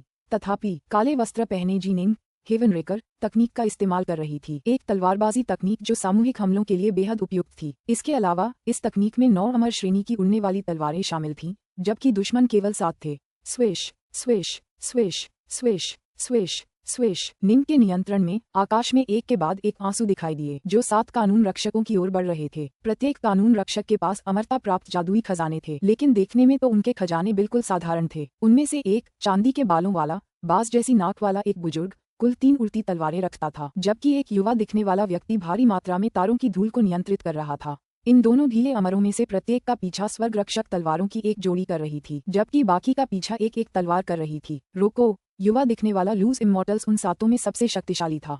उसकी चमकदार जगमगाती स्टारडस्ट उन 2 अर्धभ्रामक हेवनरेकर तलवारों को रोकने की पुरजोर कोशिश कर रही थी। Bang bang. आकाश में उन 2 आंसुओं ने उसकी सारी बाधाओं को जोर से चीर दिया। उसके शरीर को चीर डाला और उसके भीतर एक बिखरा हुआ गोल्डलोड्स प्राइमल प्रकट कर दिया। कुछ ही क्षणों बाद प्राइमल आत्मा पूरी तरह से विलीन हो गई। मरना। संप्रदाय के नेता, मुझे बचाओ। एक काले वस्त्र पहने भयावह दिखने वाली महिला लूज इमॉर्टल ने मदद के लिए उन्मत्तता से पुकारा, लेकिन वह भी हेवनरेकर तलवारों में से एक से कटकर मारी गई। ये समझना जरूरी है कि निंग ने 3 पैरों वाली तलवार के 9वें रुख का 5-6 साल से भी ज्यादा समय पहले ही पूरा कर लिया था। पिछले कुछ सालों से वह 8-9 रहस्यमय कला पर काम कर रहा था और तीरंदाजी सीख रहा था। ये भी दाव पर ध्यान लगाने का एक तरीका था। वायु और कियानकुन के महादाव में उसकी प्रगति विशेष रूप से उल्लेखनीय थी, और इस प्रकार निंग की तलवारबाजी भी स्वाभाविक रूप से और भी उत्कृष्ट हो गई थी। तलवारबाजी के मामले में निंग अब बेहद ऊंचे स्तर पर था। इसके अलावा उसके पास 9 उच्च श्रेणी की अमर श्रेणी की उड़ने वाली तलवारें थीं, जबकि 7 कानून रक्षकों के पास ज्यादातर निम्न श्रेणी के अमर श्रेणी के खजाने थे, बस कुछ ही मध्यम श्रेणी के। दरअसल उनमें से कुछ अभी भी स्वर्ग श्रेणी के खजाने इस्तेमाल कर रहे थे। इसके अलावा निंग हेवनरेकर तलवार तकनीक का इस्तेमाल कर रहा था, जो एक डाउफादर द्वारा विकसित तकनीक थी और उसकी हेवनरेकर तलवारों से बिल्कुल मेल खाती थी। स्वाभाविक रूप से उसके हमले की शक्ति कई गुना बढ़ गई थी। 9 हेवनरेकर तलवारों में से प्रत्येक अलग अलग उपयोग किए जाने पर भी एक साधारण सेलेस्टियल इमॉर्टल के स्तर का हमला करने में सक्षम थी। इस प्रकार सभी 7 कानून रक्षक मारे गए। फुफ। आकाश में 9 आंसू पीछे की ओर बहे और अपने साथ अब मालिकहीन जादुई खजानों को खींचते हुए काले वस्त्रधारी निंग की ओर वापस उड़े, जिसने उन्हें इकट्ठा कर लिया। ये बहुत। अमर फाइवक्रेस की आंखें बेतहाशा खुशी से भर गईं और उसने काले वस्त्र पहने निंग की ओर एक चिलचिलाती, उत्तेजित निगाहों से देखा। जी निंग, ये 7 कानून रक्षक थे, 7 प्रसिद्ध कानून रक्षक। तुमने उन्हें एक ही वार में मार गिराया। सब कहते थे कि जब 7 कानून रक्षक एकजुट होंगे तो दिव्य अमर स्तर से नीचे के किसी भी व्यक्ति के लिए उनसे लड़ना मुश्किल होगा। लेकिन तुम असल में तुम सीनियर नॉर्थवॉकर के स्तर के नहीं हो, तुम तो उससे भी ज्यादा शक्तिशाली हो। काले वस्त्रधारी निंग ने कहा, तलवार की समझ के मामले में मैं सीनियर नॉर्थवॉकर से ज्यादा बेहतर नहीं हूँ। सबसे खास बात यह है कि मेरे पास 9 बेहतरीन अमर श्रेणी की उड़ने वाली तलवारों का एक सेट है। साथ ही एक तलवार कला भी है जिसे एक दावफादर ने विकसित किया था। इसलिए अगर कोई वास्तविक दिव्य अमर कुलपिता भी आ जाए तो मेरा आदिम जुड़वां उसे टक्कर दे सकेगा। रक्त देवता चर्च की सेनाएं 2 समूहों में बट गई थीं। 7 कानून रक्षक असहाय प्रतीत होने वाले अमर फाइवक्रेस और व्हाइट वाटर हाउंड का पीछा करने गए थे, जबकि संप्रदाय का नेता रक्त देवता का वंशज जी निंग के असली शरीर से निपटने गया था। मरने के लिए तैयार हो जाओ। वंशज अपने विशाल काले युद्धपोत के ऊपर खड़ा था। उसके शरीर के पीछे अचानक लंबे भूरे रंग के सुएं दिखाई दिए, जिनकी नोकें खूनी रोशनी से चमक रही थीं। कुल 9 भूरे रंग के सुएं दिखाई दिए और फिर सभी आसमान में उड़ गए और आगे बढ़ते हुए एक खूनी ज्वार की लहर का अस्पष्ट भ्रम पैदा कर रहे थे। 9 भूरे रंग के आउल अपने साथ खून की लहर लेकर चीखते हुए आगे आए। निंग का असली शरीर वहीं खड़ा था, दूर से हो रहे हमले की ओर देख रहा था।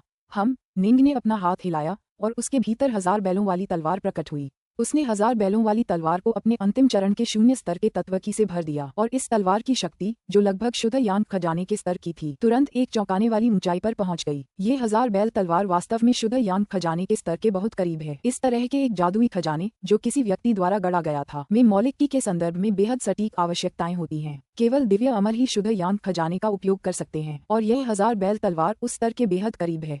अमर श्रेणी के खजानों में ये शीर्ष श्रेणी की वस्तुओं में से एक है। अतीत में मैंने इसकी शक्ति को सक्रिय करने के लिए प्रारंभिक चरण 0 स्तर के मौलिक की का उपयोग किया था, लेकिन मैं अभी भी इसे पूरी तरह से उन्मुक्त नहीं कर पाया था। केवल देर चरण तक पहुंचने के बाद ही मैं वास्तव में इसकी शक्ति को जगाने में सक्षम हूँ। हालांकि अभी भी मेरे लिए इसकी पूरी शक्ति को वास्तव में उन्मुक्त करने का समय नहीं है। निंग का अवचेतन मन उसे लगातार खतरे का संकेत दे रहा था, लेकिन वह अभी भी यह नहीं बता पा रहा था कि खतरा कहाँ है।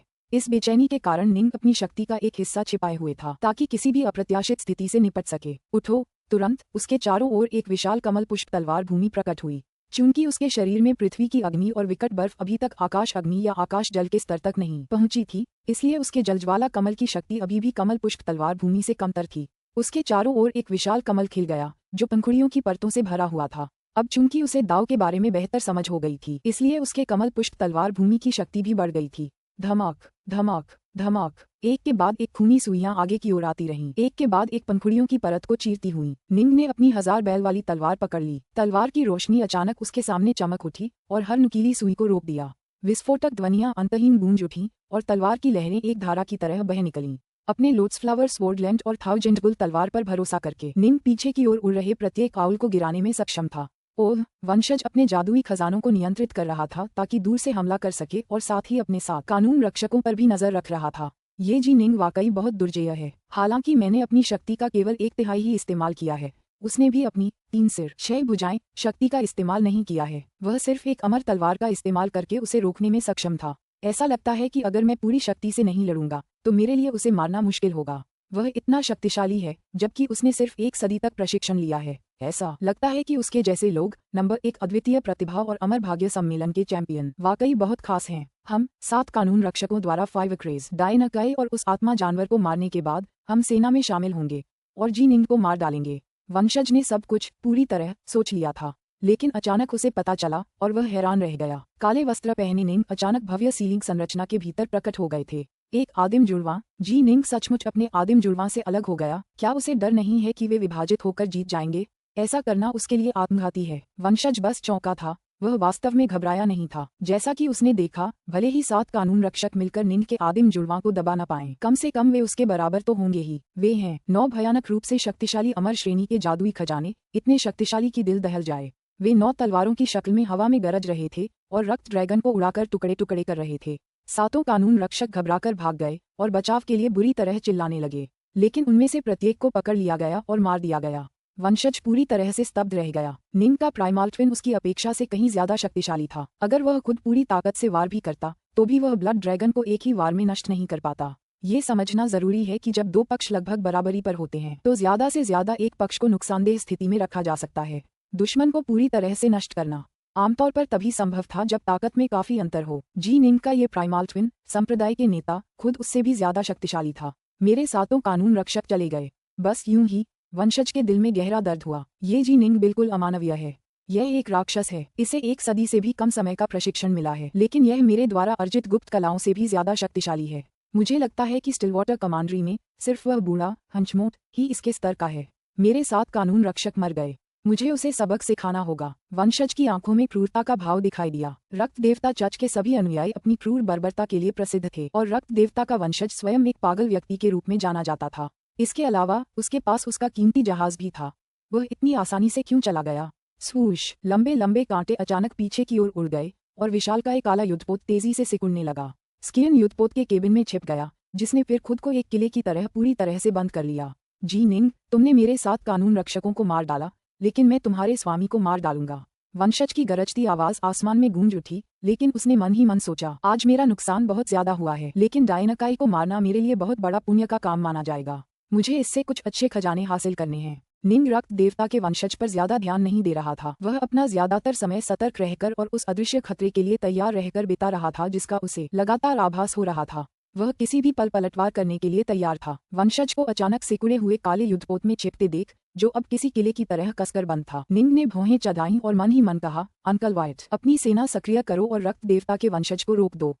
उसे अपने गुरु के पास मत आने देना। चिंता मत करो निंग बेटा, व्हाइट वाटर हाउंड ने अभी तक कुछ भी नहीं किया था। वह अमर डायनाकाई का सच्चा अंतिम रक्षक था। यह वंशज ज्यादा से ज्यादा किसी दिव्य अमर के बराबर है।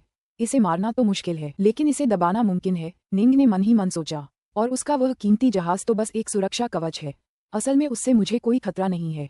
तो असली खतरा कहाँ है? निंग की आंखें मशालों की आग की तरह जलती रहीं और वह अपने आसपास के वातावरण को घूरता रहा और उसकी दिव्य इंद्रियां भी लगातार उस क्षेत्र का निरीक्षण करती रहीं। लेकिन उसे कुछ भी नहीं मिला। लेकिन अचानक गड़गड़ाहट। एक सफेद वस्त्रधारी व्यक्ति अचानक कहीं से प्रकट हुआ। सफेद वस्त्रधारी व्यक्ति के हाथ पर एक अजीब सा खून से सना निशान था और उसके प्रकट होते ही 11 और सफेद वस्त्रधारी आकृतियां कहीं से प्रकट हुईं, जिनमें से प्रत्येक से अविश्वसनीय शक्ति का आभास हो रहा था। उनके द्वारा डाला गया अदृश्य दबाव, ऐसा लग रहा था मानो उनमें से प्रत्येक रक्त देवता के वंशज के समान हो। जहां तक पहले प्रकट हुए व्यक्ति की बात है, उसने निंग को यह आभास दिया कि वह वंशज से कहीं अधिक शक्तिशाली है। एक महान टेलीपोर्टेशन दाव सील। निंग उन्हें अचानक प्रकट होते देखकर चौंक गया। आसपास का क्षेत्र बहुत पहले ही अंतरिक्ष बंद कर दिया गया था, जिससे किसी भी स्थानिक टेलीपोर्टेशन को रोका जा सके। एकमात्र विकल्प महान टेलीपोर्टेशन का उपयोग करना है। ऐसा कोई तरीका नहीं है कि उनमें से कोई एक ऐसा विचित्र राक्षस हो जिसने कियानकुन के महान दाव को भी अपने वश में कर लिया हो। उन्हें बस एक दाव सील का उपयोग करना था। वे मुझे अचानक पकड़ने के लिए ग्रेटर टेलीपोर्टेशन दाव सील का इस्तेमाल करने को तैयार थे, और वे 11 जो बाद में प्रकट हुए, उन्हें नेता की अमर संपत्ति में छिप जाना चाहिए था। निंग तुरंत ये निष्कर्ष निकालने में सक्षम हो गया। बदले में इन निष्कर्षों ने उसे और भी अधिक स्तब्ध कर दिया। ग्रेटर टेलीपोर्टेशन दाव सील बेहद कीमती थे। उनके लिए तुरंत एक का इस्तेमाल करने को तैयार होना। ये दुश्मन कितने भयानक होंगे, मार डालो। समूह में से एक सफेद वस्त्रधारी युवक ने एक भयंकर मुस्कान बिखेरी। फिर उसके चारों ओर प्रकाश का एक जटिल पैटर्न प्रकट हुआ, जो एक रूनिक संरचना में बदल गया। अजीब रून्स हवा में मंडरा रहे थे, एक गहरी रोशनी बिखेर रहे थे। बाकी सफेद वस्त्रधारी आकृतियां भी यही कर रही थीं। नेता द्वारा बनाई गई रूनिक संरचना में और भी बड़े और ज्यादा जटिल दिखने वाले रूनिक शामिल थे। रूप। अचानक आकाश में एक विशाल काला सांप प्रकट हुआ। इस विशालकाय सांप की आंखें सुनहरी थीं, जबकि उसका शरीर एक अजीब शक्ति से भरा हुआ लग रहा था, जो आकाश और पृथ्वी को हिला सकती थी, मानो उसने आसपास की दुनिया पर कब्जा कर लिया हो। एक आदिम देव जानवर, बासर्प। निंग चौंक गया। तीनों लोकों के सबसे श्रेष्ठ देव जानवर आदिकाल में पैदा हुए थे। शक्ति की दृष्टि से वे सभी आदिकाल के दुष्ट देवताओं के समान थे, और वास्तव में उनमें से कुछ तो आदिकाल के दुष्ट देवता थे। उदाहरण के लिए रेन ड्रैगन, गरुड़ और मशाल ड्रैगन जैसे आदिकालीन देव जानवर वास्तव में ब्रह्मांड की अराजकता से उत्पन्न हुए थे। इस प्रकार उन्हें दुष्ट देवताओं के रूप में वर्गीकृत किया जा सकता है। हालांकि चूंकि वे कई अलग अलग प्रकार के देव जानवरों के मूल पूर्वज भी थे और अनगिनत देव जानवरों में कुछ हद तक उनका रक्त और वंश है, इसलिए उन्हें भी देव जानवरों के रूप में वर्गीकृत किया जा सकता है, जो कि सबसे श्रेष्ठ और प्राचीन देव जानवर हैं। 7 विधि रक्षकों द्वारा अपनी संरचना के माध्यम से निर्मित रक्त ड्रैगन को एक बहुत ही साधारण संयोजन संरचना का उत्पाद माना जा सकता है, लेकिन एक संरचना जो एक आदिम देव जानवर का निर्माण कर सकती थी। ऐसी संरचनाएं अत्यंत दुर्जेय थीं, और जब वे एक देव जानवर में शामिल हो जाती थीं, तो उनके पास अद्भुत अविश्वसनीय शक्तियां होती थीं। यद्यपि यह सब वर्णन करने में समय लगा, परंतु ये सब क्षण भर में घटित हो गया। 12 श्वेत वस्त्रधारी आकृतियां एक महान टेलीपोर्टेशन दाव सील के माध्यम से तुरंत प्रकट हुईं और फिर एक विशाल बासर्प में समा गईं। स्वर्ग और पृथ्वी को हिला देने में सक्षम बासर्प ने अपना विशाल रक्तरंजित मुंह खोला। उसके मुंह के चारों ओर का स्थान तुरंत विकृत हो गया, मानो वह पूरी दुनिया को निगल रहा हो। एक अलौकिक शक्तिशाली आकर्षक शक्ति तुरंत निंग के शरीर से जुड़ गई। हालांकि निंग एक दानव देव शरीर शोधक था और उसने तुरंत प्रतिरोध करने का प्रयास किया। वह उस विनाशकारी शक्ति का प्रतिरोध करने में पूरी तरह असमर्थ था। कुछ समय पहले एक दिव्य अमर कुलपिता था जो इसी तरह प्रतिरोध करने में असमर्थ था और जिसे इस बासर्प ने निगल लिया था और फिर उसकी मृत्यु हो गई। स्वूश। दूर से अमर फाइवक्रेज और व्हाइट वाटर हाउंड ने देखा। विशाल बासर्प ने एक ही बार में जी निंग को निगल लिया। पुस्तक 14, अध्याय 18। बासर्प और जीनिंग। एक बासर्प निंग बेटा। अमर फाइवक्रेज और अंकल व्हाइट दोनों ही हैरान थे, खासकर अंकल व्हाइट, जो अच्छी तरह जानते थे कि जीनिंग कितनी शक्तिशाली हो गई है। फिर भी वह भी उस विनाशकारी शक्ति का विरोध करने में असमर्थ रहे थे और बासर्प ने उन्हें एक ही घूंट में निगल लिया था। यद्यपि निंग का प्राइमल ट्विन सुरक्षित था, लेकिन वे सभी जानते थे कि दीर्घकालिक क्षमता के संदर्भ में वास्तविक शरीर प्राइमल ट्विन से कहीं बेहतर था। आखिरकार प्राइमल ट्विन केवल एक की रिफाइनर था और इसलिए ये तुलनात्मक रूप से बहुत कमजोर था। कितना भयानक बासर्प। छोटे काले युद्धपोत के केबिन में बैठा रक्त देवता का वंशज बाहर क्या हो रहा था ये देख पा रहा था। खास तौर पर स्वर्ग को हिला देने वाले बासर्प ने उसे पूरी तरह स्तब्ध कर दिया। इस बासर्प की शक्ति, इसका आभामंडल उस कमीने हंचमोट से भी ज्यादा शक्तिशाली है। जी निंग के खिलाफ कार्रवाई करने के लिए अचानक एक शक्ति क्यों उभर आई है? क्या ये शक्ति ग्रैंड जिया की दुनिया से बाहर से आई है? वंशज अपनी सीमाएं जानता था। जाहिर है ये 12 श्वेत वस्त्रधारी आकृतियां जो अचानक कहीं से प्रकट हो गई थीं, उससे कहीं ज्यादा शक्तिशाली थीं।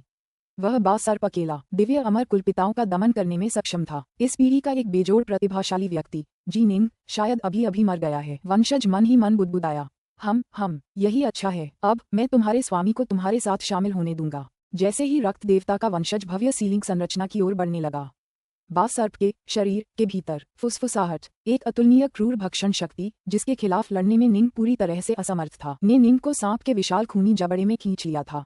निगल जाने के बाद पूरी दुनिया अंधेरी हो गई। निंग को बस ऐसा लग रहा था कि वह लगातार नीचे की ओर डूब रहा है। रूपांतरित हो जाओ। जैसे ही वह डूबने लगा, निंग ने तुरंत 3 सिर 6 भुजाएं दिव्य क्षमता का प्रयोग किया। उसके हाथों में 6 अमर तलवारें भी प्रकट हुईं।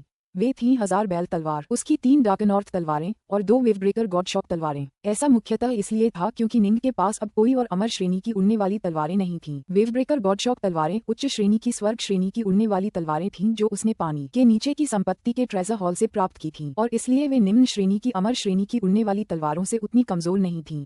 हा जी निंग, अब जब तुम बासर्प के शरीर में प्रवेश कर चुकी हो तो तुम निश्चित रूप से मर चुकी हो। अचानक एक जंगली हंसी सुनाई दी। हा, तुम मर गए। संघर्ष करना बंद करो, यहाँ तक कि स्वर्गीय अमर भी नष्ट हो जाएंगे। हर तरफ से आवाजें गूंज उठीं।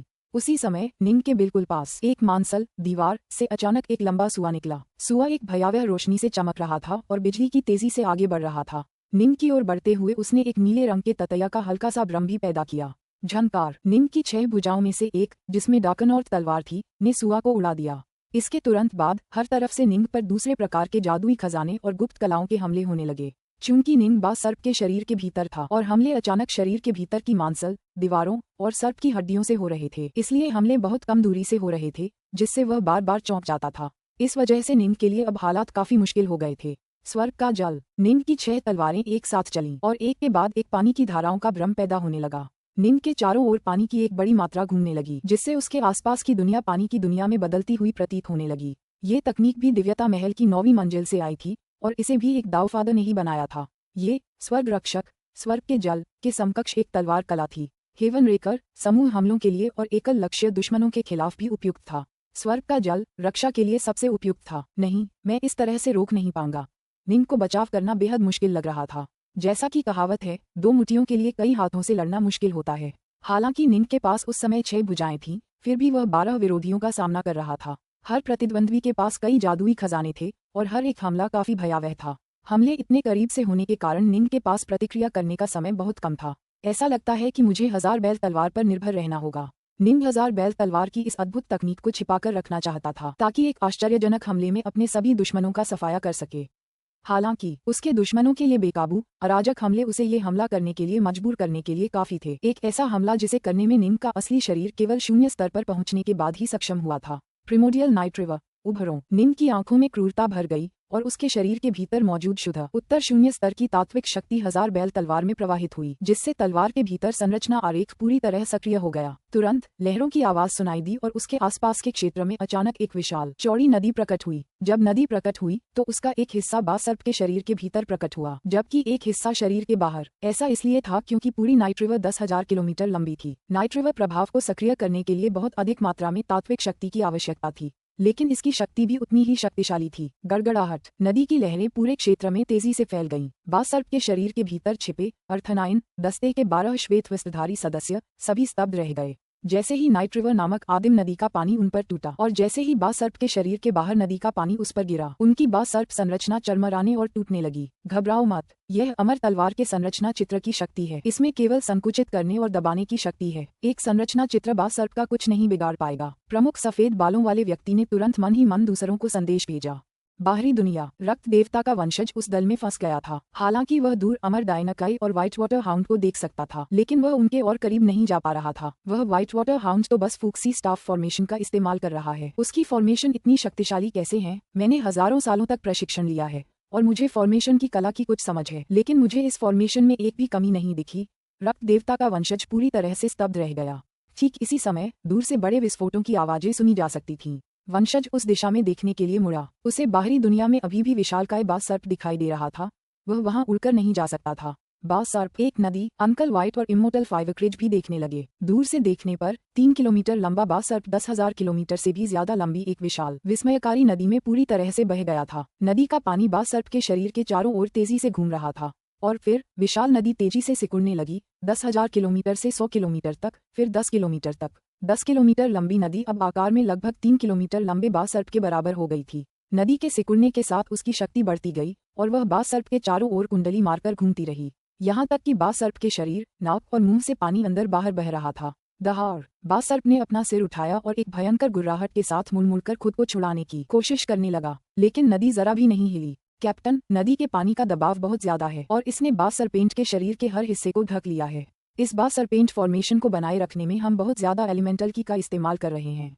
कप्तान, हमें क्या करना चाहिए? वे घबराने लगे थे। सामान्यतः एक बार जब कोई शत्रु बास सर्प के शरीर में प्रवेश कर जाता तो उसके लिए उन 12 को ढूंढना असंभव होता। वे बास सर्प के मांस और हड्डियों से बहुत कम दूरी से अपनी इच्छानुसार हमला कर सकते थे और ऐसे हमलों से बचाव करना बहुत मुश्किल होता। इस प्रकार शत्रुओं पर आमतौर पर जल्दी ही विजय प्राप्त कर ली जाती और उन्हें नष्ट कर दिया जाता। हालांकि बास सर्प के भीतर फंसे होने के बावजूद इस जिनिंग के पास वास्तव में पूरे जीव से एक साथ निपटने का एक तरीका था। एक संरचना आरेख। एक संरचना आरेख सामान्यतः केवल शुद्ध यांग खजानों में ही संरचना आरेख होते हैं। अगर इस जिनिंग के पास शुद्ध यांग खजाना है भी तो तार्किक रूप से उसे इस्तेमाल करने के लिए उसे दिव्य अमर स्तर पर होना होगा। एक संरचना आरेख कैसे प्रकट हो सकता है? कप्तान भी हैरान और व्याकुल था। अतीत की नाइट रिवर पेंटिंग ऐसी थी जिसमें पहले दुश्मन को चित्रित करना पड़ता था, उसके बाद ही दुश्मन को दबाने और कमजोर करने के लिए नदी का उपयोग किया जाता था। हालांकि पानी के नीचे की संपत्ति की आत्मा द्वारा अनगिनत वर्षों के परिशोधन के बाद नाइट रिवर पेंटिंग पहले ही थाउजेंडबुल तलवार का संरचना आरेख बन चुकी थी। संरचना आरेख सक्रिय होते ही नाइट रिवर तुरंत प्रकट हो जाती। यही तो संरचना आरेखों को इतना खास बनाता था और यही वजह थी कि 1000 बैल तलवार को शुद्ध यांग खजाने के बराबर बताया जा सकता था। इस जिनिंग के पास जरूर कोई शक्तिशाली खजाना है, लेकिन इसी सिद्धांत पर चलते हुए एक बार हम उसे मार देंगे तो वह खजाना हमारा हो जाएगा। कप्तान ने मन ही मन कहा, हमें जिनिंग को हर हाल में मारना होगा। निषिद्ध तकनीक को सक्रिय करो। निषिद्ध तकनीक? लेकिन कैप्टन, क्या हमें वास्तव में इसे सक्रिय करना होगा? ये अमर साधक थे, मृत्यु स्रोत नहीं। स्वाभाविक रूप से उनमें कुछ हद तक स्वार्थ था। कप्तान मन ही मन उनकी ओर चिल्लाया, ये खजाना एक शून्य स्तर के पृथ्वी अमर को एक संरचना आरेख की शक्ति का आदेश देने में सक्षम है, जिसका अर्थ है कि यह शक्ति में शुद्ध यांग खजाने से कम मूल्यवान नहीं है। जिनिंग के पास निश्चित रूप से कई खजाने हैं। एक बार जब हम उन्हें प्राप्त कर लेंगे तो हम सभी को इससे लाभ होगा। भले ही आपकी नींव को नुकसान हो, यह इसके लायक होगा। संकोच न करें, जितना अधिक समय हम बर्बाद करेंगे उतनी ही अधिक मौलिक की हम बर्बाद करेंगे। यदि आप संकोच करना जारी रखते हैं तो मुझे निर्दयी होने के लिए दोष न दें। ठीक है, चलो ऐसा करते हैं। जिनिंग को मार डालो। अपने कप्तान की धमकी सुनकर उन्होंने बिना किसी हिचकिचाहट के उसी समय निषिद्ध तकनीक का प्रयोग किया। बास सर्पेंट फॉर्मेशन एक प्राचीन शक्तिशाली फॉर्मेशन था जो ब्लड क्लाउड हॉल से विरासत में मिला था और जिसे निष्पादित करने के लिए 12 अमरों की आवश्यकता होती थी। सामान्य हमलों के अलावा इसमें निषिद्ध तकनीकों के 3 स्तर भी थे। तकनीकों के ये 3 स्तर अत्यंत जटिल थे। अर्थनाइन दस्ते के सदस्यों के पास दाव के बारे में जो अंतर्दृष्टि थी उसे देखते हुए केवल पहले स्तर का सक्रियण ही संभव था। हालांकि इस प्रथम स्तर में पहले से ही लगभग असीमित शक्ति मौजूद थी। बास सर्प के शरीर में छिपे 12 श्वेत वस्त्रधारी पुरुषों ने एक साथ एक ही निषिद्ध तकनीक का प्रयोग किया। उनके चारों ओर हवा में मंडरा रहे रूनिक स्वरूप धीरे धीरे रक्तरंजित होने लगे और रक्त के रंग के अतिरिक्त रूनिक चिन्ह भी प्रकट होने लगे। ये रक्तरंजित रूनिक चिन्ह हवा में लटके रहे और जैसे ही निषिद्ध तकनीक सक्रिय हुई, बास सर्प नरक, देव हत्यारा, खूनी निशान वाले सफेद वस्त्रधारी नेता ने धीमी आवाज में गुर्राहट की। उसकी आवाज बास सर्प के शरीर के हर हिस्से में गूंज रही थी। सारा रक्तिम प्रकाश और रक्तिम रून अचानक तेज गति से घूमने लगे। वे बास सर्प के भीतर उन 12 स्थानों से बहकर बास सर्प के उदर की ओर बढ़ने लगे। इसके तुरंत बाद बास सर्प के उदर के अंधेरे गर्त में अचानक रक्त का एक क्षेत्र प्रकट हुआ। इस क्षेत्र में रक्तिम प्रकाश और रक्तिम रून एक दूसरे के चारों ओर घूमने लगे। फुश निंग का 3 सिर वाला 6 भुजाओं वाला रूप कुल 6 शक्तिशाली तलवारें पकड़े हुए था और वह अचानक हमला करने वाले जादुई खजानों को रोकने की कोशिश कर रहा था। मुझे बास सर्प के शरीर से भागने का कोई रास्ता निकालना होगा। अगर मैं नहीं बच पाया तो मैं चॉपिंग बोर्ड पर पड़े मछली के मांस जैसा हो जाऊंगा। अरे, हमले क्यों बंद हो गए? निंग को ये जानकर आश्चर्य हुआ कि जो हथियार और कलाएं उस पर हमला कर रही थीं, वे अचानक गायब हो गईं। लेकिन अचानक बाद में भक्षण करने वाली शक्ति में नाटकीय रूप से वृद्धि हुई और एक झटके के साथ निंग एक बार फिर नीचे डूब गया। प्लॉन्क, निंग सीधे एक खूनी झील में गिर गया। ये बास सर्प के उदर में स्थित रक्त की एक झील थी। रक्त की झील के ऊपर रक्तमय रूनिक चिन्ह मंडरा रहे थे और झिलमिला रहे थे।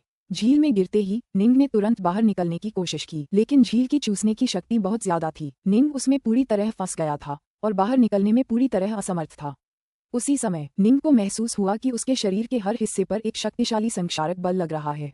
कप्तान, क्या जी निंग मर गई है? इस निषिद्ध तकनीक बास सर्पेंट हेल में अत्यंत शक्तिशाली संक्षारक गुण हैं। यहाँ तक कि प्राचीन शून्य स्तर के राक्षस जो अपने शक्तिशाली शरीर के लिए प्रसिद्ध हैं, संक्षारित होकर विलीन हो जाएंगे और फिर नष्ट हो जाएंगे। ये जी निंग किसी भी तरह से इससे बच नहीं पाएगा। पुस्तक 14 अध्याय 19 एक स्थानिक आंसू। इस बार वे हास्यास्पद रूप से गलत थे। इस तकनीक पर भरोसा करके वे वास्तव में शून्य स्तर के राक्षस को भी गलाकर नष्ट कर सकते थे और यहाँ तक कि साधारण दिव्य अमर कुलपिता भी इस तकनीक के कारण नष्ट हो जाते।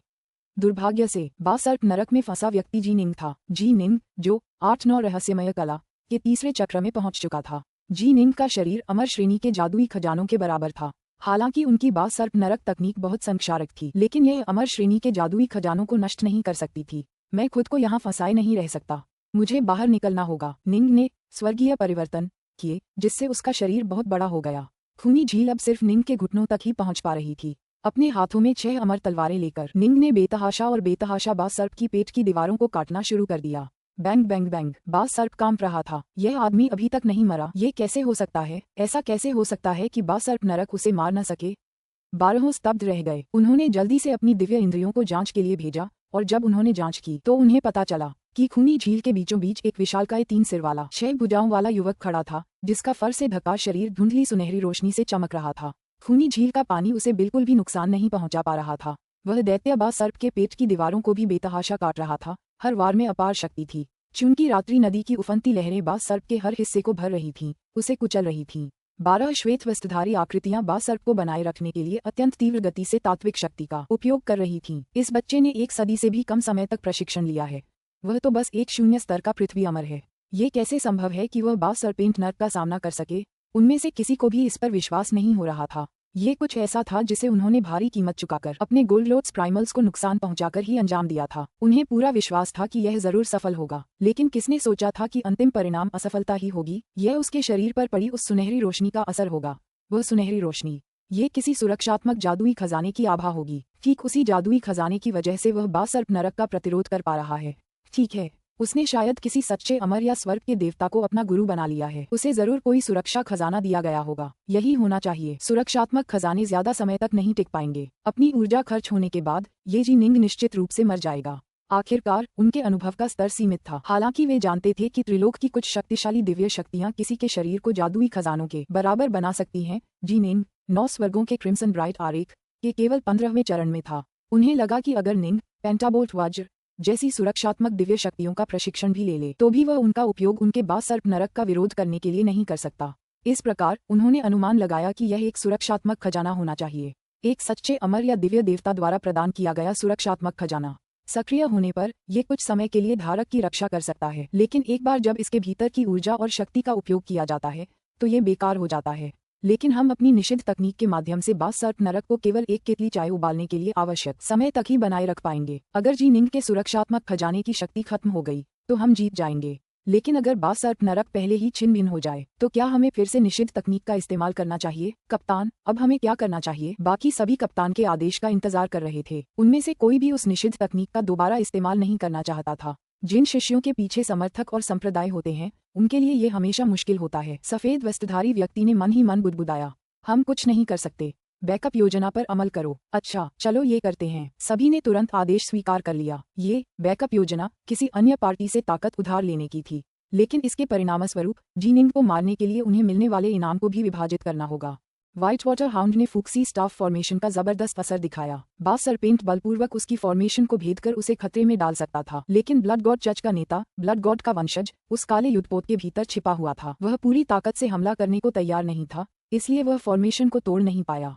अंकल व्हाइट और इमोर्टल फाइवक्रिज बाहरी दुनिया को चिंता से देख रहे थे। ऊपर हवा में एक विशाल नदी एक अथाह शक्तिशाली बास सर्प के चारों ओर घूम रही थी। बास सर्प क्रोध से दहाड़ते हुए संघर्ष कर रहा था। टूट जाओ, बास सर्प ने मानव भाषा में कहा, फिर एक और क्रोधित दहाड़ लगाए क्योंकि उसकी पूंछ ने जोर से प्रहार किया। गड़गड़ाहट, अंतरिक्ष फटा हुआ था और दूसरी ओर समुद्र धुंधला धुंधला दिखाई दे रहा था।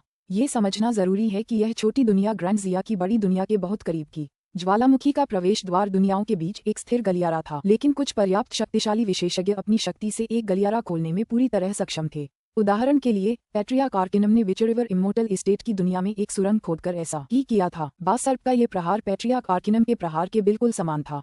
स्वूश। अंतरिक्ष के ताने बाने को चीरने के बाद हालांकि बासर्प नाइट रिवर में उलझा रहा, वह अंतरिक्षीय दरार में घुस गया और ग्रैंड जिया की दुनिया में लौट आया। छोटी सी दुनिया शांत हो गई। वे चले गए, वे गायब हो गए। अंकल व्हाइट और अमर फाइवक्रेज दोनों ही हक्के बक्के रह गए। उन्हें उम्मीद नहीं थी कि दुश्मन अंतरिक्ष के ताने बाने को चीरकर इस छोटी सी दुनिया से चला जाएगा। दोनों ने चिंता से काले वस्त्र पहने निंग की ओर देखा, जो उनके काफी करीब था। ये समझना जरूरी है कि निंग का असली शरीर ही अभी अभी छीना गया था। उसका असली शरीर उसके प्राइमल ट्विन से कहीं ज्यादा महत्वपूर्ण था। जी निंग, अमर फाइवक्रेज ने कहा, मेरे बारे में चिंता करने की कोई जरूरत नहीं है। काले वस्त्र पहने निंग ने अपना सिर हिलाया, फिर कमल की मुद्रा में बैठ गया, चुपचाप अपने स्वामी अमर डायनकाई की रक्षा करते हुए। चाहे कुछ भी हो, वह किसी को भी अपने स्वामी के कष्टों में खलल डालने की इजाजत नहीं देगा। उसके प्राइमल ट्विन को यहीं रहना होगा और अपने स्वामी की रक्षा करनी होगी। जहाँ तक उसके असली शरीर की बात है, उसके असली शरीर में पानी के नीचे की संपत्ति थी।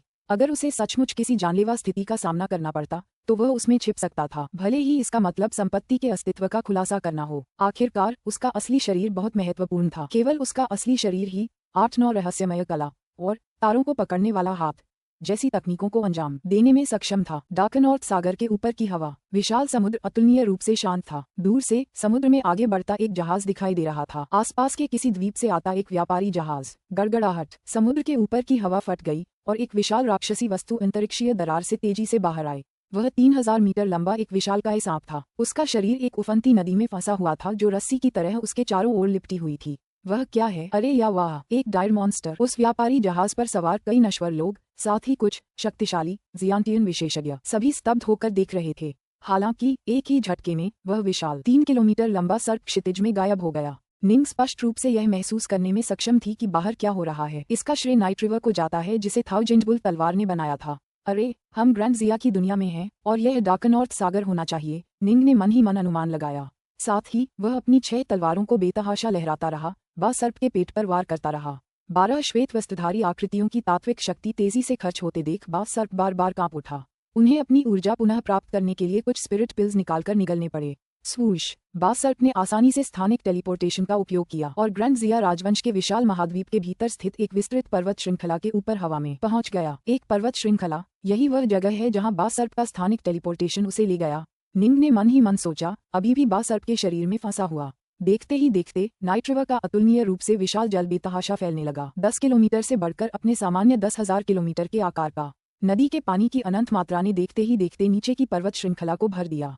हालांकि निंग पूरी तरह सावधान रहा। वह नहीं चाहता था कि नाइट रिवर का पानी किसी भी मानव को अनजाने में नुकसान पहुंचाए।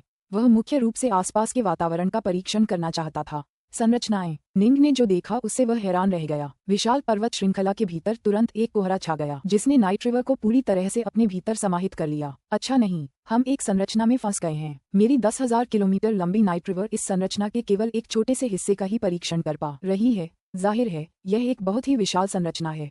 ऐसा लगता है कि यह पर्वत श्रृंखला कोई गुप्त अड्डा होगी। निंग को एहसास हुआ कि यह उसकी अपनी मातृभूमि स्वेलो माउंटेन जैसी ही कोई जगह होगी जो अब विशाल संरचनाओं की परतों से सुरक्षित थी। उदाहरण के लिए स्काई स्प्लिटर स्वॉर्ड सेक्ट जैसी शक्तियों के पास अपने मुख्यालय की रक्षा के लिए कई विशाल संरचनाएं थीं। सिद्धांत भी यही था। जिस पर्वत श्रृंखला में ये सर्प उतरा था वह निश्चित रूप से एक समान रूप से खतरनाक स्थान था। ग्रैंड जिया राजवंश, फ्लेमडोर कमांडरी, ईस्टवुड्स पर्वत श्रृंखला। ईस्टवुड्स पर्वत श्रृंखला ईस्टवुड्स संप्रदाय के नाम से जाने जाने वाले एक संप्रदाय का स्थान थी। जनरल ईस्टवुड्स संप्रदाय के नेता ने अतुलनीय सम्मान के साथ कहा, ईस्टवुड्स पर्वत श्रृंखला में अचानक एक सर्प प्रकट हुआ है और उसके चारों ओर 10,000 किलोमीटर लंबी एक नदी बह रही है। यह अत्यंत शक्तिशाली है। क्या ये ब्लड क्लाउड हॉल के लोग हैं जिनका आपने पहले जिक्र किया था? जनरल, हॉल के सामने एक लंबा, हृष्टपुष्ट, सुंदर, चांदी के कवच वाला युवक बैठा था। चांदी के कवच वाले इस युवक का आभामंडल अत्यंत शक्तिशाली था, दिव्य अमृतत्व के स्तर का। लगता है ब्लड क्लाउड हॉल के वो बेकार के लोग जी निंग को मार नहीं पाए, इसलिए उसे यहाँ मेरे घर ले आए। चांदी के कवच वाला युवक तिरस्कार से हंसा। वे जी निंग जैसे बच्चे को भी नहीं मार पाए जिसने 1 सदी से भी कम समय तक प्रशिक्षण लिया है। कितनी शर्मनाक बात है। हम ईस्टवुड संप्रदाय के संप्रदाय प्रमुख, ये तुम्हारा क्षेत्र है। तुम आगे बढ़ो और सर्पेंट की मदद करने और जी निंग से निपटने के लिए भव्य संरचना को नियंत्रित करो। ईस्टवुड संप्रदाय के संप्रदाय नेता ने सम्मानपूर्वक कहा, जी हाँ जनरल। हालांकि वह मन ही मन आहें भर रहा था। वह एक सर्वोच्च संप्रदाय का नेता था, लेकिन 30 साल पहले एक ही रात में पूरे ईस्टवुड संप्रदाय का पूरी तरह से दिमाग बदल गया था। यहाँ तक कि उस पर भी पुनर्जन्म की मुहर लगा दी गई थी और उसे एक आज्ञाकारी सेवक बनने के लिए मजबूर किया गया था। बिग हान, चांदी के कवच वाले युवक ने अचानक पुकारा। फुश, अंधेरे में एक साया प्रकट हुआ। वह मूंछों वाला एक आदमी था। उसने बड़े आदर से कहा, गुरुजी। चांदी के कवचधारी युवक ने कहा, ब्लड क्लाउड हॉल ने जी निंग की हत्या के लिए लोगों को भेजा था। ऐसा करने से पहले उन्होंने मुझसे तय किया था कि अगर वे जी निंग को कुछ नहीं कर पाएंगे तो वे ईस्टवुड पर्वत श्रृंखला में आएंगे। और अभी कुछ ही देर पहले ब्लड क्लाउड हॉल की सेनाओं ने अपने बा सरपेंट फॉर्मेशन का इस्तेमाल करके जी निंग को यहाँ लाया है। ईस्टवुड संप्रदाय के संप्रदाय प्रमुख के साथ चलो, समय आने पर तुम मदद के लिए आगे आ सकते हो। हाँ, साइडबन वाले मध्यम आयु वर्ग के व्यक्ति ने सम्मानपूर्वक कहा। मैं निषिद्ध क्षेत्र में जाकर देखने जा रहा हूँ। अगर वहाँ कुछ गंभीर न हो तो मुझे परेशान मत करना, चांदी के कवच वाले युवक ने निर्देश दिया। हाँ, कनपटी पर जले हुए आदमी ने एक बार फिर दोहराया। ईस्टवुड संप्रदाय के नेता ने भी सहमति जताई, लेकिन मन ही मन वह उलझन में था। जब से यह रहस्यमयी शक्ति 30 साल से भी ज्यादा पहले उतरी थी और पूरे ईस्टवुड संप्रदाय पर कब्जा कर लिया था, तब से उन्होंने पहाड़ों के चारों ओर लगातार बढ़ती भयावह रूप से शक्तिशाली संरचनाएं स्थापित कर दी। फिर उसके भीतर एक विशेष क्षेत्र को निषिद्ध क्षेत्र घोषित कर दिया। ईस्टवुड संप्रदाय के मूल सदस्यों का उस क्षेत्र में प्रवेश पूरी तरह वर्जित था। अगर वे ऐसा करते तो उनकी मृत्यु निश्चित थी। केवल चांदी के कवचधारी जनरल और उसके अधीनस्थ ही उस जगह में प्रवेश कर सकते थे। और वहाँ क्या था, ईस्टवुड संप्रदाय के नेता को भी नहीं पता था। गड़गड़ाहट। दूर बहती नाइट रिवर का बहाव अभी भी तेजी से नीचे की ओर टूट रहा था। आसपास के कुछ पहाड़ों को कुचल रहा था और विशाल पेड़ों को चकनाचूर कर रहा था। बास सरपेंट नाइट रिवर की सीमा से बाहर निकलने के लिए संघर्ष करता रहा। मेरे साथ आओ, ईस्टवुड संप्रदाय के नेता। साइडबन वाले व्यक्ति का चेहरा बदल गया और उसने एक तेज भौंक लगाए, क्योंकि वह ईस्टवुड संप्रदाय के नेता को ब्लड क्लाउड हॉल की सेनाओं की मदद करने के लिए ले जा रहा था। चांदी के कवच पहने सेनापति ने दूर तक देखा, फिर सिर हिलाया। इस जी निंग को मारना वाकई बहुत मुश्किल है। अमर भाग्य के सम्मेलन के विजेता के रूप में वह अपनी प्रतिष्ठा पर खरा उतरता है। उसने एक कदम आगे बढ़ाया, फिर गायब हो गया। वह निषिद्ध क्षेत्र की ओर जा रहा था। पुस्तक 14, अध्याय 20, फंसा हुआ। कनपटी पर जले हुए आदमी और ईस्टवुड संप्रदाय के नेता बिजली की तरह तेजी से आगे बढ़े। वे जल्द ही उस जगह पहुंच गए जहां बास सर्प था। कनपटी पर जले हुए आदमी ने जो देखा उसे देखकर आश्चर्य से आह भरी। 10,000 किलोमीटर लंबी विशाल नदी मानो किसी जीवित प्राणी की तरह थी। वह बेतहाशा बेपरवाही से टूट रही थी।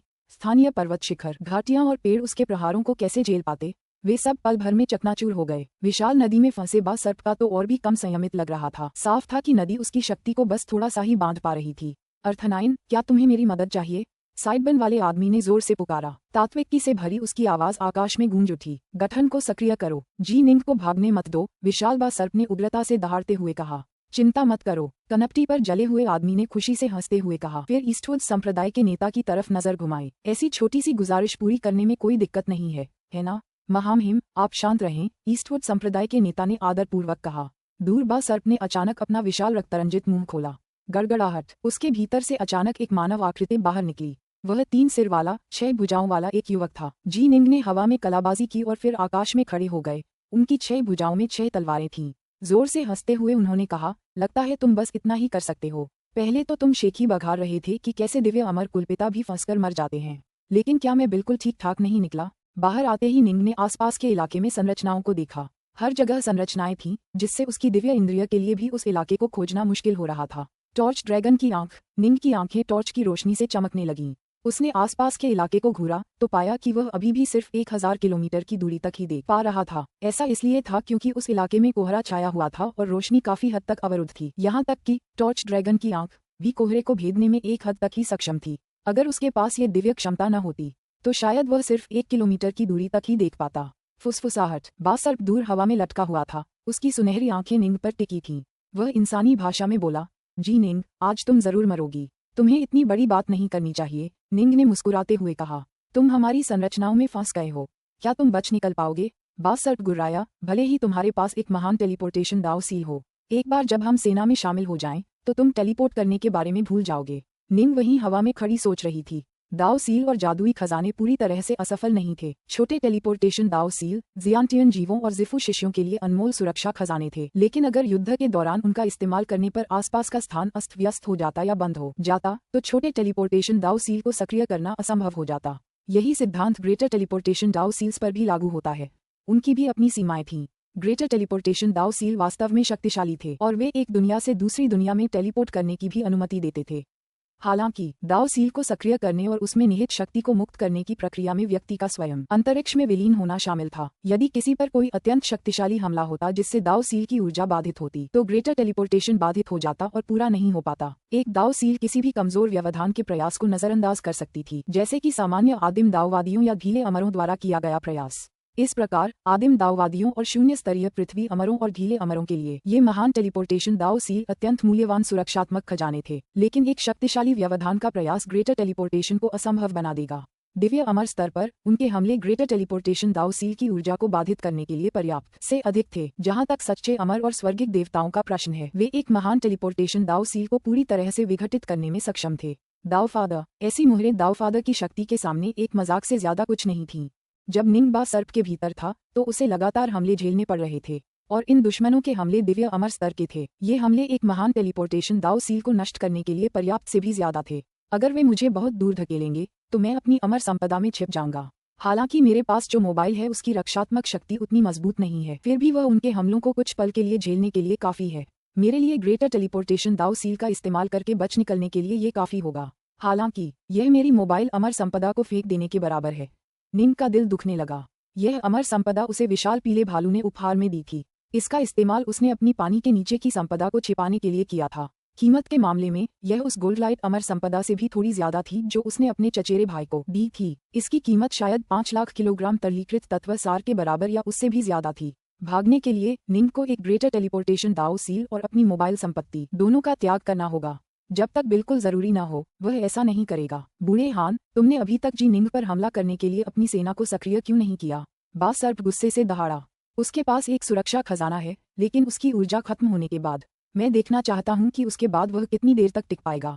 हा, ठीक है। बिग हान, जो दूर से देख रहा था, हंसा और सहमति जताई। उसने पास के ईस्टवुड संप्रदाय के नेता को निर्देश दिया, आगे बढ़ो। जो कुछ भी तुम्हारे पास है उसे बाहर निकालो। ब्लड क्लाउड हॉल के उन बेकार के टुकड़ों के क्षितिज को व्यापक बनाओ।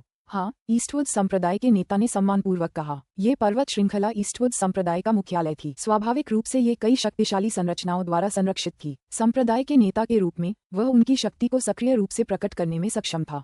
हालांकि वह उन और भी शक्तिशाली संरचनाओं के बारे में कुछ नहीं जानता था जिन्हें चांदी के कवच वाले सेनापति उस दिव्य अमर ने स्थापित किया था। सामान्यतः कहा जाए तो ईस्टवुड संप्रदाय की मूल संरचना पर्याप्त से अधिक थी। दिव्य राख की आग। ईस्टवुड संप्रदाय के नेता ने तुरंत अपने संप्रदाय की सबसे शक्तिशाली तकनीकों में से एक को सामने लाया। तुरंत हजारों किलोमीटर आकार की एक विशाल संरचना ने दुनिया की प्राकृतिक ऊर्जा को सक्रिय करना शुरू कर दिया। अग्नि तत्व की एक बड़ी मात्रा एकत्रित होने लगी, संरचना में घूमने लगी और हवा में ही मंद लाल ज्वालाओं में परिवर्तित हो गई, जो किसी भी क्षण बुझने को तैयार लग रही थीं। ज्वालाओं की ये मंद लाल संरचनाएं हर जगह दिखाई देने लगीं और देखते ही देखते एक विशाल अग्निपक्षी का रूप ले लिया। वाह! 300 मीटर ऊंचा मंद लाल अग्निपक्षी सीधे निंग की ओर उड़ चला। दहाड़। सर्प भी एक बार फिर निंग की ओर दौड़ा, पागलों की तरह दहाड़ता हुआ। उसकी पूंछ की शक्ति अद्भुत थी और अमरता के कई जादुई खजाने और कुछ शक्तिशाली तकनीकें उड़ती हुई बाहर आईं, जो सभी निंग की ओर लक्षित थीं। जी निंग, इस दिव्य राख की शक्ति अत्यंत प्रचंड है। दिव्य अमर भी इसका सामना करने का साहस नहीं कर सकते, भले ही तुम्हारे पास एक सुरक्षा संपत्ति हो। तुम कब तक इसे झेल पाओगे? इसकी ऊर्जा समाप्त होने के बाद तुम मर जाओगे। सर्प ने मानव भाषा में शब्द उगलते हुए निंग की एकाग्रता भंग करने के लिए आक्रमण जारी रखा। जो कुछ भी तुम्हारे पास है सब ले आओ। क्या तुम्हें लगता है कि यह दिव्य राख मेरा कुछ बिगाड़ पाएगी?